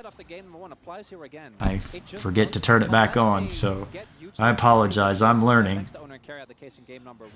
So doesn't really feel. Oh, the Stranglethorns is going to connect here as now Faker has to rocket jump out, but wasn't able to buffer that one. Still, he is going to keep himself alive. True Shot Barrage doing a fair bit of work here as Daisy's going to go down. Henna has to flash. In the meantime, Clear is just destroying an inner turret. Probably just took a sip of tea and didn't miss 5 minutes of it like I thought, but I just do it in case I need to edit for my personal reasons. 7,000 gold is now the lead for BNK at 4.6k Rebel. I need to write a note, I guess, on the desk. Don't forget to unmute. Feels like a different one. It really does. It goes both ways. I think BNK, I said it after game 1, and then in game 2 I felt a little bit silly about my statement about them looking better than they have possibly all year. In game 3, I'm back on that train. So, just looking at the itemization. I mean, you fall ridiculously behind early in some games. Nars on 3 items. It's also Zyra's on 2 items. I think is the most important to me. It's something that BNK Porky's on 3.5 items. Used to be known, even going back to Faker only has 2 items. Zeus only has 2 items. Now Guma's on 2.5 items. Right now, things are looking great for them here. Ornn's on 2 items. Senna's on 2 items. That's the one thing why, just like in game 1, I think so I don't think T1 can straight up win a team fight right here. A lot of power in T1 comp specifically, I think, in the carry out ultimate. If the wrong people on BNK get hit by that, and Faker and Guma can pump out enough damage, there's an opportunity, but realistically, without being even playing, they're playing it slow, so slow and methodical. And I think So what else was I talking about? this one is going to be in the bag. Like How I think Unsealed Spellbook on 5, still only level 13. He's going to get bigger and bigger from here on out. I don't know on a team of 5 would be really OP, and I'd like to see it, and have 5 smites and teleports and exhaust. Yeah, I think it's kind of cool that he's going. I think it's, if I would pick what's the most OP or strongest rune, I would think it's Unsealed Spellbook, that the summoner spells make up a lot of differences. So not the greatest. That doesn't matter though. You have a fat Gnar, you have a fat Corki. Yeah. When I was for closer. younger and starting out playing League of Legends, I worried so much about my runes making a difference in the game, and the longer I got and played, I realized it doesn't really make as much of a difference as you think. Like at the highest level, yeah, it'll make differences in trades and certain reasons, but it's not gonna straight up win a game for you just because, whoops, I took fleet footwork instead of press the attack. Really, you're just kind of changing play styles. Pirates just go out. So like I was saying, the itemization that this chart's showing. That's true. That's probably how it works, actually. I assume pirates and knights have a lot in common. Yeah. As far as how things are done. It's 8K gold lead from Fox. Going to give you a rocket, and I'm going to leave. And I also went on it, and I can't remember if I hit my mic button or not, but it looks like this series shows it that some of the problem with T1 is Faker, and he thinks he needs itemizations for fights that maybe he doesn't. And so then all of T1 have to revolve around Faker, and he may not be ready, so then they gotta let Faker recall, and maybe they have a certain opportunity to win a team fight, and as the next Baron's up, and there's no vision around. So I'm looking at Fox gonna force a team fight here. The scrying orb is now being all of the summoners are up. All of the ultimates are up. And Raptor's getting the Scuttle Crab there for the Baron Pit. So, like I was saying yesterday on my stream, you get the Scuttle Crab, then you're basically claiming that objective, right? Like there's probably a stat that shows the win percentage of, like, you get the Scuttle on Baron, like what the win percentage of it is over not having the Scuttle Crab. But I think also T1 are overlooking the damage that Zyra does early on the Baron. But he still manages to make his way out. The Meganar does come in. That's the root caller connecting. So Zyra OP for Baron. Alive, but the Baron is not. They'll take an outer turret, for their trouble. I think B&K are okay to go for that trade. I remember a point I used to play Nunu because he was so OP'd where I could go 20 minutes in the game and I could solo the Baron. And then literally my laners all of a sudden have the Baron buff shoving the wave. And that won me a lot of games. Just because I would go and get the Baron buffs for my team solo. That was way back in the day, and they nerfed that. No, they don't need the dragon. It's not necessary, Atlas. You want to get those base structures, top lane already down.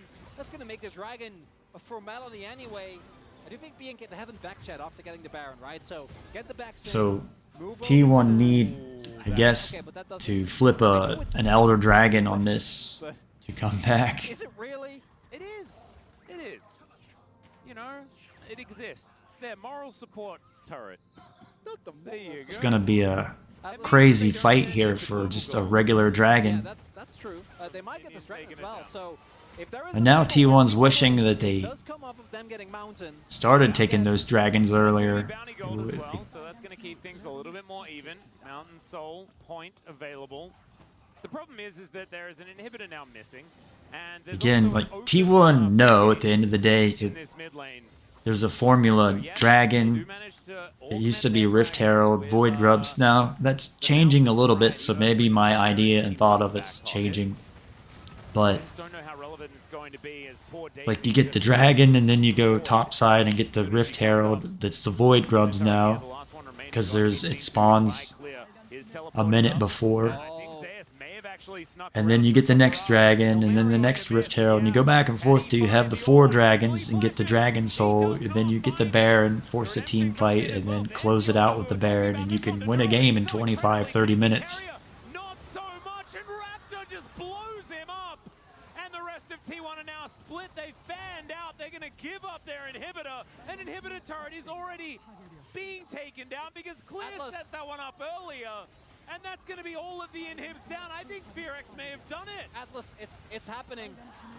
BNK are going to get the upset. Seraphine's down. All of T1's ultimates. I don't think they're going to win a team fight, so that's why I'm just watching what's playing out. So Zyra and Corki look really good to Ivern.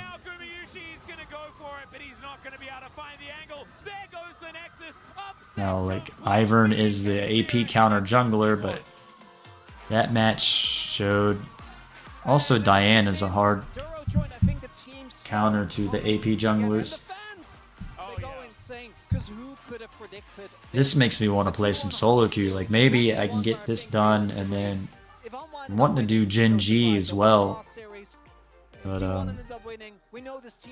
this is probably it for today for the Soda stream, or for the next level with Sodaron. So T1, the World Cup champions, just lost to Fox, which was ranked like... I have to go back and look at the rankings. No, I think Zayas had a great game number 1, then actually still pretty solid game number 2, and game number 3 was unfortunately a disaster. But it really feels like I don't think anyone on T1 had a good game in game number 3. Knew we kind of need a tank in this draft, so they had to play the Cassante anyways, but BNK had the wherewithal to know that's likely going to be the direction they're going. We'll push the Gnar up, and for the first time in 3 games, Clear had lane advantage, and they played through it super well. Yeah, you can appreciate T1 making a clear decision. Let's sit here and listen to what the caster's analysis is. I think a lot of it has to do with that Seraphine pick that came out at the very end there. Yeah, so the thing about the Seraphine is that you understand the idea, right? You have the Ivern, you have double 80 carry. Another Enchanter would be awesome, right? That's what you're thinking. But if you look at the rest of the comp, there's 0 engage, none. And the casters talked about this. The R5 Seraphine doesn't really do anything. It wasn't even able to pressure the lane either. I think that, you know, if you go Karma or something that can poke a little bit more, then maybe you're putting on pressure onto the center. Today I learned Corki didn't hit any. Didn't do much this game. Trying to support from behind on the Seraphine doesn't feel good. Yeah, I think the reason why they opted not to go Leona was because of Oran's Bellows Breath and like the interactions you can have there. It's really tough to play Leona into it. But I still would have honestly probably liked it more. The Karma was the big one for me. But I also want to mention the Gnar pick here because this was really huge for BNK. They actually pushed the... So I learned that Ivern can be countered by Corki. So I guess I'll put that in my notes. That winning lane topside that T1 opted into because they're running this double 80 carry, and I think they were planning on probably running an Enchanter support. They knew Corki is good to counter the Ivern W. So they had to play the Cassante anyways. Thinking, is there anything that Zyra added as well? What was the last comp? Clear had lane advantage, and they played through it super well. Yeah, you can appreciate. I have a fear of looking at my mic and then the buttons flashing, and then I've talked for like 20 minutes and it's muted. However, if it goes poorly, you drop an important game when we've got the big square of second place that goes on, and it's going to be... It was Ash, okay. ...here in tiebreakers as we take a look at how things shook up here in our first highlight. On the top side of the map, that's where the action was. I mean, this is the Gnar prio that they have, right? Raptors up here, Hannah is playing Senna, right? He can make the roam. Zayas tries to clear the wave. It's a little bit awkward for him to deal with this. Gets rooted here as well, and it's really just tough for him to actually survive through this, as he is able to avoid the ult there, but still goes down ultimately. But it's just a great play here from the side of Fearx. great mechanics, good flash from Raptor, and then Faker not expecting this either. You know, the teleport behind him. All right, so I think that's it for this episode of the next level with Sodaron. You know, they get up there, they take him down. Fox vs T1 LCK Summer 2024 match number 43. So I will catch you next time. If you like my content, please follow and subscribe to my channels. I've been putting out content every day here now, so my channel is not dead, and we're trying to grow my channel. Someday maybe new hardware, maybe new games. New hardware would help me get more content out quicker, help me make better content. I'm on a pretty cheap PC, so I'm on very budget. You would laugh if I told you how much I spent on this PC. But it does what I need to play League of Legends and really stream this. It's just I need another monitor. But to buy another monitor just to watch OBS doesn't really make any investment sense to me. So if I had viewership and it bothered them, then yeah, it'd be worth it. Pull it over there, and then you don't have to. But I'm working it out, so right now I don't think it would really make that much of a difference. But I'm just thinking long-term goals. So that's it for today, and I don't know if I'll be doing Nongshim versus Jin. I don't know what I'll be doing. I may take a day off, rest my voice, and get some energy, get some rest and sleep. I've not really been sleeping much the last couple weeks, starting with World Cup, and I've started putting out this content and grinding every day. Maybe a day to sit back and relax and enjoy my work, what I've done, be proud of it. I kind of have the problem where that's not good enough for me. I want to do better, which is not really a good thing to have. So that's it for today's Sodaron stream. Trying to figure out what to call the stream, the next level.